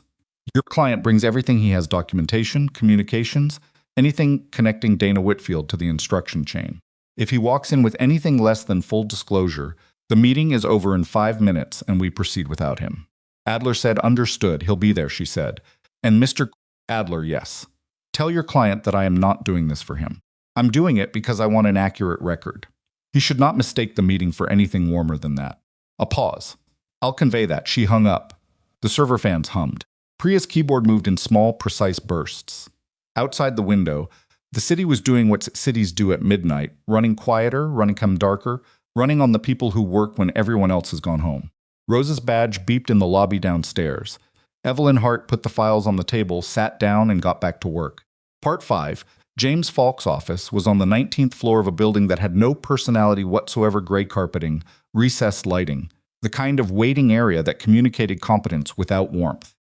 At 6:48 in the morning, it was empty except for James's assistant, who had come in early without being asked, and Evelyn, who had not been home. She'd changed in the office bathroom, kept a spare set of clothes in her desk drawer, a habit from the years when Hadley's Crises didn't observe business hours.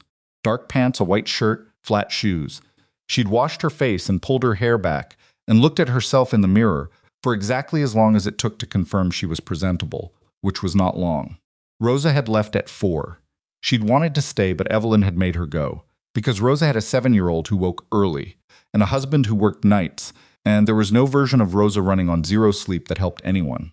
Before she left, Rosa had stood in the doorway of the IT room and said, Whatever happens in that meeting, you don't owe him anything. Evelyn had said, I know, I mean it. Not understanding, not closure, not a clean ending for him. Nothing.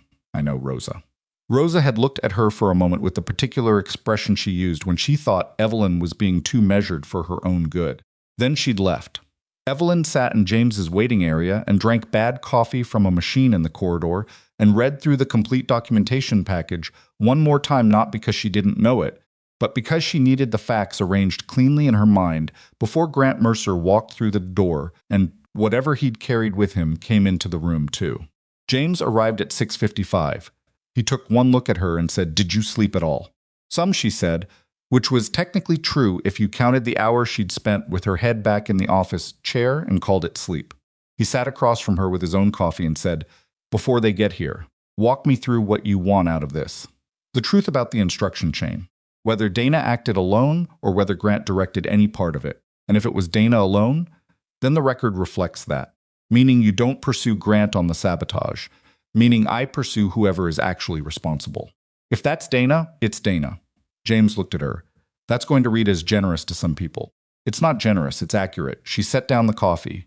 I spent 2 years being strategic about the divorce because the timing mattered. I am not going to spend the next 2 years pursuing the wrong person because the right answer is inconvenient. James nodded once. He didn't push it.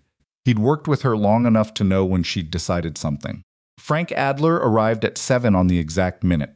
He was 60, well-dressed without being showy, and had the settled competence of an attorney who had seen a great many uncomfortable rooms and stopped being rattled by any of them. He shook James's hand, nodded to Evelyn, and said, "My client is parking. He'll be up in 2 minutes." They sat. The assistant brought water. Nobody spoke. Grant came through the door at 7:04.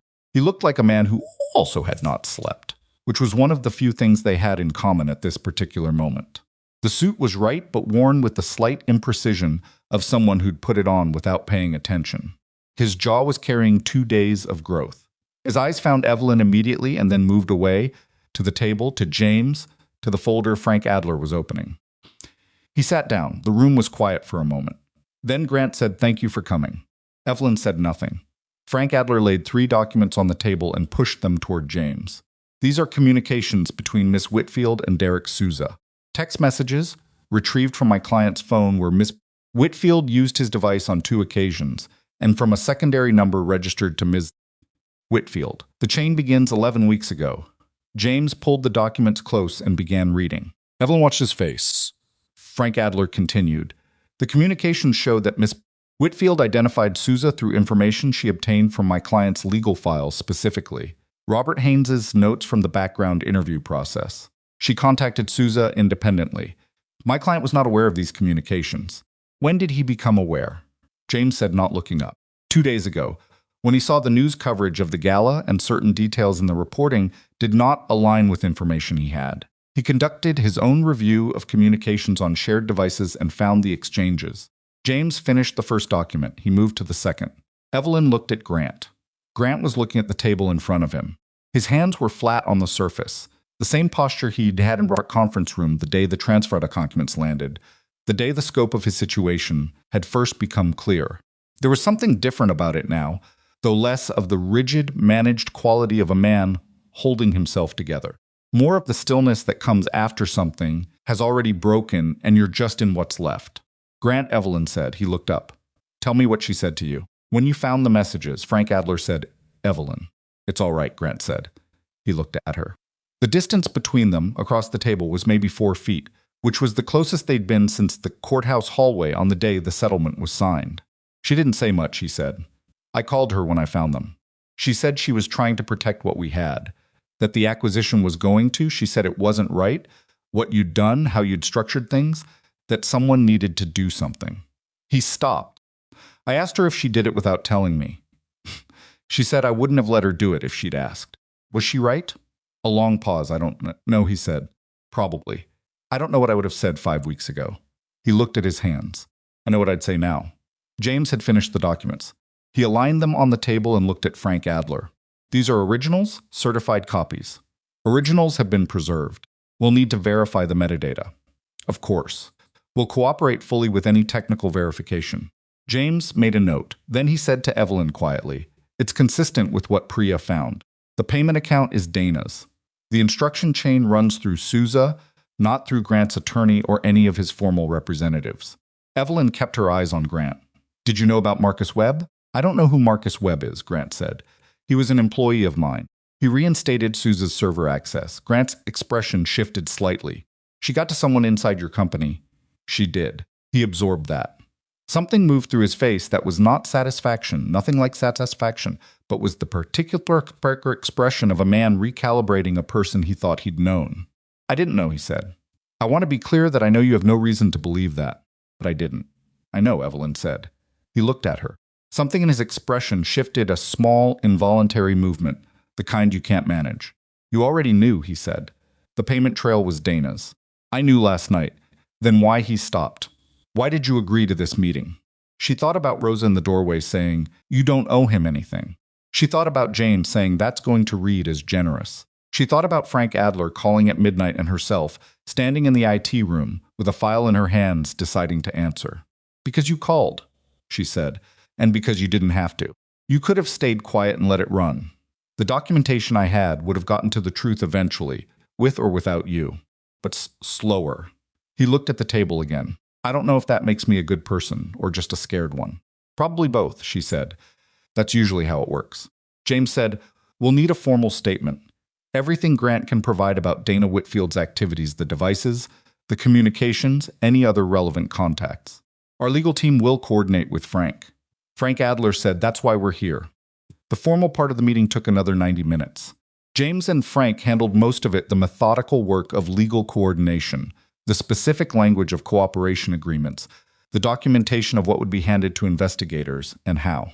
Evelyn participated where she needed to and watched where she didn't. Grant answered every question directly. He didn't hedge, didn't qualify, didn't attempt to position himself favorably in the narrative. He just answered. It was the most straightforward she had ever seen him in a room, and she noticed it the way you notice things about people you've known a long time, with the slightly sad recognition that circumstances required to produce this version of him were exactly what they were. At 8:50, James looked at his watch and said, I think we have what we need for the initial filing. Frank, I'll have our team reach out this afternoon. Chairs moved. Documents were gathered. Frank Adler stood and shook hands with James and nodded to Evelyn and left with the quiet efficiency of a man who had accomplished the specific task he'd been hired for. James said he'd be back in 5 minutes and stepped out. Evelyn and Grant were alone in the conference room. She didn't move to leave. Neither did he.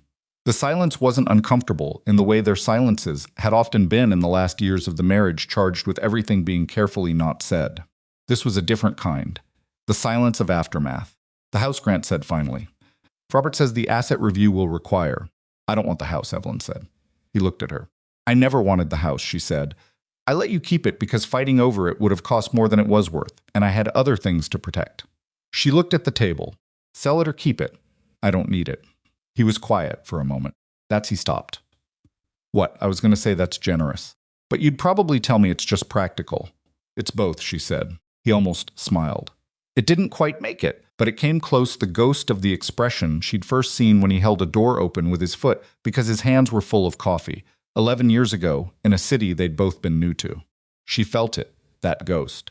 She let herself feel it for exactly the moment it lasted, because refusing to feel things didn't make you strong, it just made you dishonest.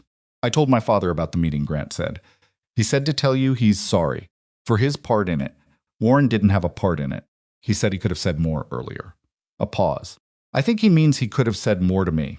A long time ago, he looked at the window. He liked you. He always liked you more than he let on. I liked him too, she said. And that was also true. James came back. The moment, whatever it had been, closed itself naturally. Grant stood and put on his jacket, the same precise, automatic gesture she'd watched him make 1,000 times, and picked up its phone and said, I'll let Frank know to coordinate with your team. Good, James said. Grant looked at Evelyn one more time. He didn't say anything, neither did she. He walked out. She sat for a moment after the door closed. James said, You okay? Yeah, she said. Let's call Harrison. Harrison Coyle was on the call within 4 minutes of James reaching his office. Evelyn walked him through everything: the access logs, the payment trail, Marcus Webb's cooperation, Grant's documentation of Dana Whitfield's independent action. She was precise and complete and answered his questions in the same order he asked them, without getting ahead of herself. When she was done, Harrison was quiet for a moment. The vulnerability is patched, he said.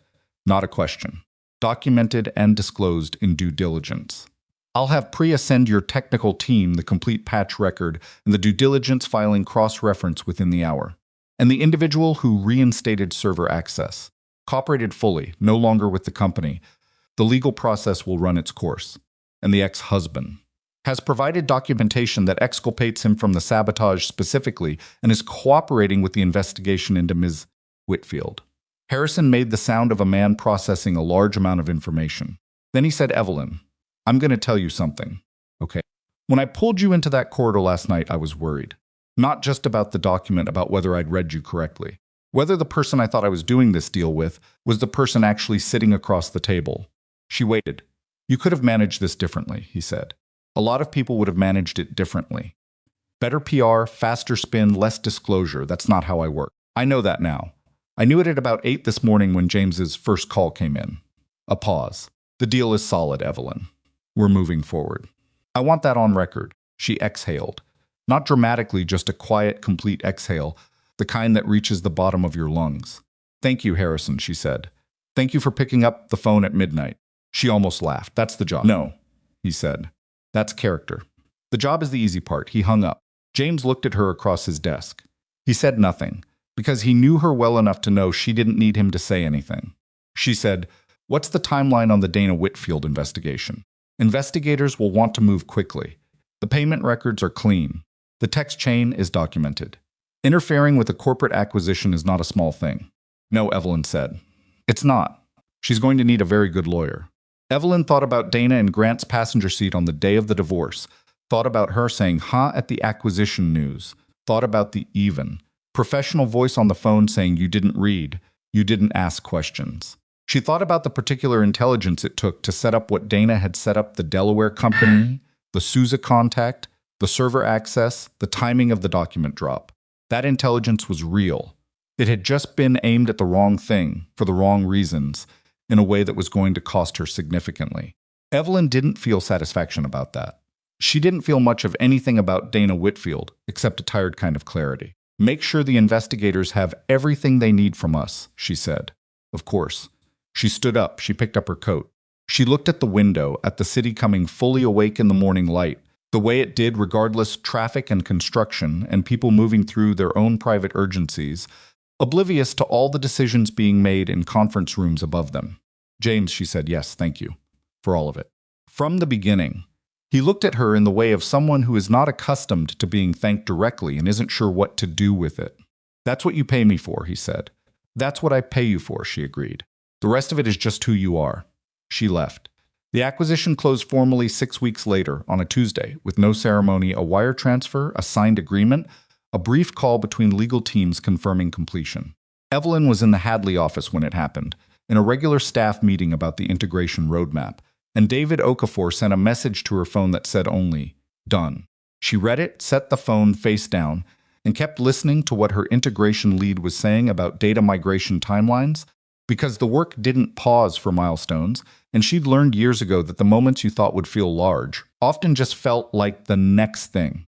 The large feeling came later, alone in her car in the parking structure, the engine not yet started. She sat there and let it land the whole weight of it. The 6 years and the late nights and the near disasters and the choices. All of it settling into something that didn't have a clean name. Not triumph. Not relief exactly. Something more worn than either of those and more lasting. She thought about the woman she'd been when she'd first incorporated Hadley Systems. 31 years old, working on a second-hand laptop in a room off a kitchen that smelled like someone else's cooking, trying to build something in the margins of a life that was arranged around someone else's schedule and someone else's certainty about what she was and wasn't capable of. She had been so careful then, so quiet about it. Not because she doubted what she was building, but because she understood, with the particular clarity of someone who has been consistently underestimated, that the time to be loud about a thing is not while you're still building it. She started the car. Dana Whitfield's case moved through the legal system with the grinding, unhurried pace of such things. The charges corporate espionage, interference with a commercial transaction, unauthorized access to computer systems through a third party were serious. Her attorney was, as James had predicted, very good. The proceedings took time. Evelyn did not follow them closely.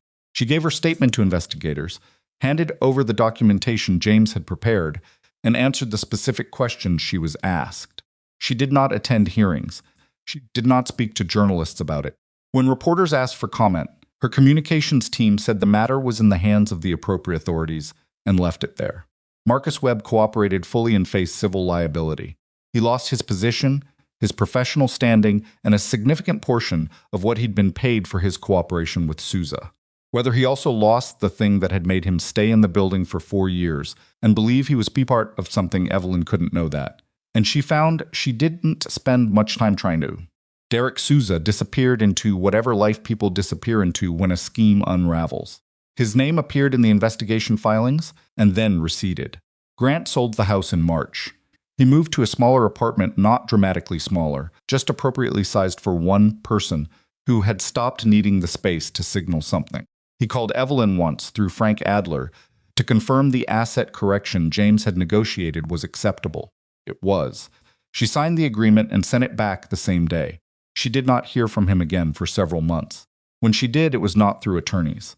It was a handwritten note which arrived at the Hadley office in an envelope with no return address, but a postmark she recognized the zip code where Warren Mercer lived, in the house he'd owned for 30 years. The note was short.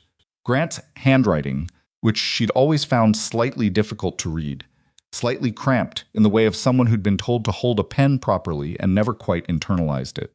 It said, "My father passed last month. He asked me to tell you that he was proud of what you built. He didn't say it to give me a message. I think he just wanted someone else to know. I thought you should hear it." That was all. She read it twice. She set it on her desk. She looked at it for a while. She thought about Warren Mercer and his steak and his fork and his direct, undecorated way of saying the thing he meant. She thought about him asking Grant, simply and without drama, "Did you ever ask her what she was building?" She wrote back. A short note handwritten, because he'd written by hand and it seemed right to respond in kind. "Thank you for telling me. I'm sorry about your father. He was a good man, and he was more right about things than either of us gave him credit for at the time. I hope you're doing okay." She signed it with her first name only. She sent it. She did not know if he wrote back. She did not check for a response. She had said what she had to say, and it was enough. The foundation she established, formally incorporated in the spring, in the weeks after the acquisition closed, was called the Hadley Foundation, because she was not a person who named things after herself and the company name had been chosen. Years ago, for a reason she still believed in, it sounded like something built to last. The foundation's focus was narrow and specific: financial education and legal support for women navigating economic abuse in the context of divorce and domestic partnership. Not a broad mandate, not a sweeping mission statement. A specific problem she had personal and professional knowledge of, approached with the same methodology she'd applied to every other problem she'd ever worked on. Rosa joined the foundation board. So did a lawyer Evelyn had met through James, who specialized in the precise legal architecture of the issue. So did a woman named Christine Adeyemi, who had started a similar organization in Atlanta 7 years earlier and knew everything Evelyn didn't yet know about how to do this work without burning through people. At the first board meeting, Christine looked around the table and said, "Okay, tell me why you're doing this." It was a good question. Evelyn had been asked versions of it in interviews, in the press coverage following the acquisition, in conversations with people who wanted the narrative version, the inspiring story with the clean arc. She said, "Because the system assumes women know what they have, and a lot of women don't know, because they were someone who made sure they didn't." Christine nodded slowly. "And you knew I learned. Late, and with a lot of mistakes, and partly by accident." She looked at the table. "I want to build something that shortens that timeline for other people." "It won't always work," Christine said, not unkindly, just directly. "No," Evelyn agreed, "it won't. We do it anyway." Christine smiled. It was the smile of someone recognizing a familiar stubbornness. "Okay," she said, "let's start." They started. The work was slower than building a tech company and less legible in its outcomes and harder to measure, and Evelyn found to her own mild surprise that she loved it. Not instead of the other work, Hadley's integration continued, and her role in the combined company was substantial, and the intellectual problems were still the kind she was built for. But alongside it, the way two things can be true at once, which is something she'd known theoretically for a long time and was still learning to believe in practice. The day she returned to the courthouse, not the building, a different one. for a routine filing related to the foundation's legal structure. She walked up the steps in shoes and a coat she'd owned for 3 years and thought about the last time she'd been somewhere like this. The rain, the worn handbag, the Bentley at the curb. She thought about getting into that car and what it had meant to her. Not a statement, not a performance, just a private, stubborn act of finally deciding she was allowed to take up the space she'd earned. She thought about Evelyn Hart at 31 on a second-hand laptop. She thought about Rosa's voice saying, "There she is." The filing took 20 minutes. She came back out into the afternoon clear and cold, one of those days where the light has a particular quality, thin and honest, the kind that shows you everything. She stood on the steps for a moment and looked at the street.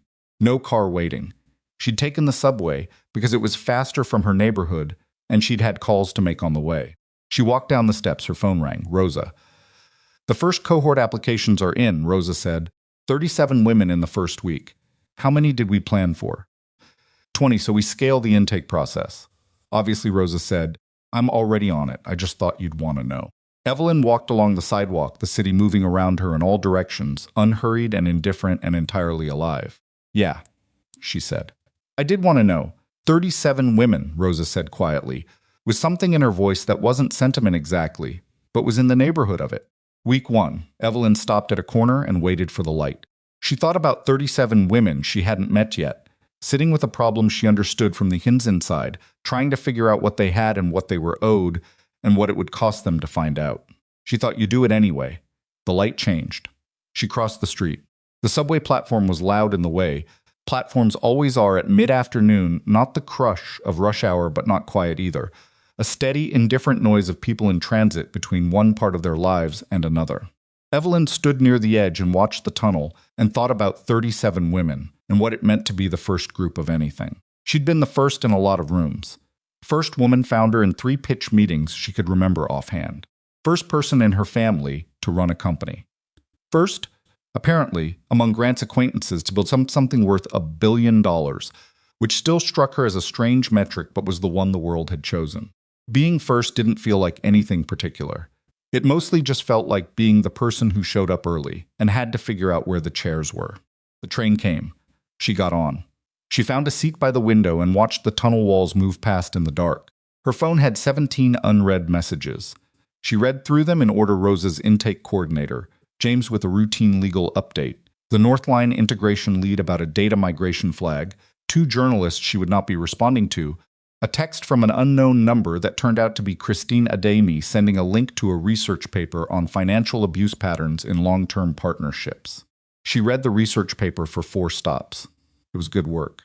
Careful, specific, the kind of data that was hard to gather because the people it described were often not in a position to be studied, were often in the middle of something they didn't yet have language for. One section dealt with the period researchers called the pre-awareness phase, the window of time when a person is experiencing systematic financial control but has not yet identified it as such, often because the person doing it doesn't identify it that way either. She thought about Grant. Not with anger, she'd moved through anger a long time ago, or more accurately, she'd moved through the particular anger that required his presence to sustain itself. What was left was something more like understanding, which was not the same as forgiveness and not the same as indifference. Just the flat, clear-eyed recognition of how a person becomes who they become and what that costs everyone around them. He had not been trying to diminish her. That was the thing she'd taken longest to accept. He'd just been living inside a version of the world where she was already small, and he'd never had sufficient reason to examine that version. And so he hadn't. The train stopped. 3 people got off, 5 got on. She thought about the 37 women. She thought about what Christine had asked at the board meeting. Tell me why you're doing this. The answer she'd given was true. It was also incomplete. The more complete answer was something she hadn't said out loud yet, had barely said to herself, that the thing she was building now was, in some ways, what she would have needed at 31. Not money, not legal protection specifically, though those mattered. Something simpler and harder to manufacture, the specific knowledge that what was happening to you had a name and a pattern, and that other women had been inside it and found their way through. She had found her way through. Without the knowledge, without the name, through sheer stubbornness and a second-hand laptop, and Rosa and the particular grace of having a problem she cared about, more than she cared about being comfortable. Not everyone had those things. She wanted to build something that partially compensated for not having them. She knew it would be imperfect. She knew the system would fight it in the ordinary structural ways that systems fight things that try to change them. She knew some of the 37 women in the first cohort would not get the outcome they needed, for reasons that had nothing to do with the quality of the support they received. She knew all of that. She was going to do it anyway. The train surfaced from underground into afternoon light. The city spread out to the west, the particular compressed density of it, buildings and water towers, and the thin silver thread of a bridge in the distance. She looked at it the way she looked at it most days, without particular sentiment, just recognition.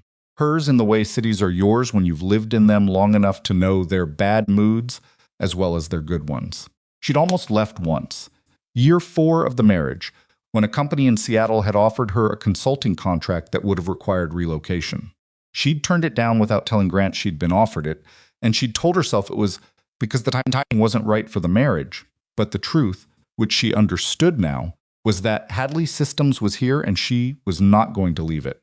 The company had always been the anchor. She just hadn't named it that way to herself until much later. Her stop, she got off. The walk from the station to her apartment was 7 minutes on a route she knew well enough to do without paying attention, which meant she paid attention to other things: a bakery that had changed ownership and now smelled different, a building under scaffolding that had been under scaffolding for 8 months, with no visible progress, a woman walking a dog who stopped to let the dog investigate a crack in the sidewalk with the patient attention of someone who had nowhere to be. Evelyn stopped and watched the dog for a second. The woman looked up and smiled, the brief, uncomplicated smile of a stranger sharing a moment, and then the dog finished its investigation and they moved on. Evelyn moved on too. Her apartment was quiet when she came in. She'd chosen it for the quiet, which was not something she'd had in the house she'd shared with Grant, not because he was loud exactly, but because his presence generated a kind of low-level atmospheric noise, the sense of being monitored without being watched, of calibrating yourself against someone else's expectations. Her own space had a different quality. Not perfect, the upstairs neighbor had a teenager who walked heavily, and the radiator made a sound in cold weather that she'd never gotten used to, but hers. Entirely, uncomplicatedly hers. She made tea. She stood at the kitchen window and drank it. On the counter was the copy of Warren Mercer's note she'd kept. She'd read it enough times that it had started to soften at the fold. She didn't know why she'd kept it.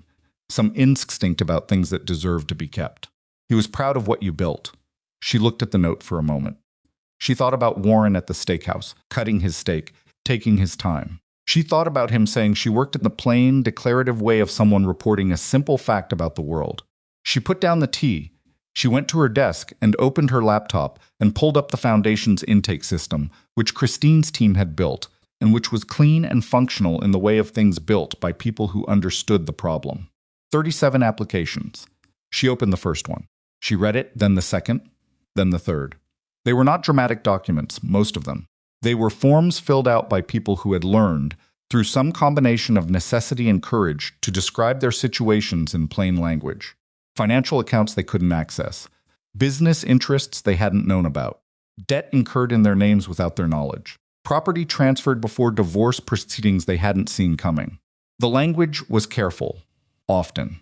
The way people are careful when they've been told their version of events was wrong enough times that they've learned to preemptively hedge it. She read 6 applications, and then she stopped. Not because she couldn't read more, but because she needed to do this, right? Needed to take each one seriously, which required time and attention she was going to give properly, not at the end of a long day sitting at a kitchen desk. She closed the laptop. She finished her tea. She sat in the quiet of her apartment and let the day settle around her: the Foundation filing, the subway, Christine's research paper, Warren Mercer's note still soft at the fold on the counter. She thought about what Rosa had said, a long time ago now, in a hotel corridor: "You did it." And what she'd said back: "We did it." And Rosa stopped being diplomatic. "Fine. I did it. There she is. There she was. Not arrived exactly." She'd never trusted the concept of arrival, the idea that there was a fixed point you reached and then you were done becoming something. It implied the work stopped. It implied the person stopped. She was not done. She picked up her phone and called Christine. Christine answered on the second ring and said, "Without preamble, I was going to call you. The intake coordinator flagged 3 applications that need legal support faster than our current pipeline can move." "How fast?" "One of them has a hearing in 11 days. Call James. Tell him it's coming from me. I don't want to use your name too. Use it, Evelyn said. That's what it's for. A pause. Then Christine said with a particular warmth that she usually kept well underneath her directness, "You know this is going to be your whole life." "I know," Evelyn said. "Is that okay?" She looked at the window. The city's lights were coming on, the way they do in the early evening, one at a time, then all at once until the whole thing is lit, and you can't quite remember what it looked like in the dark. "Yeah," she said. "It's okay." She meant it.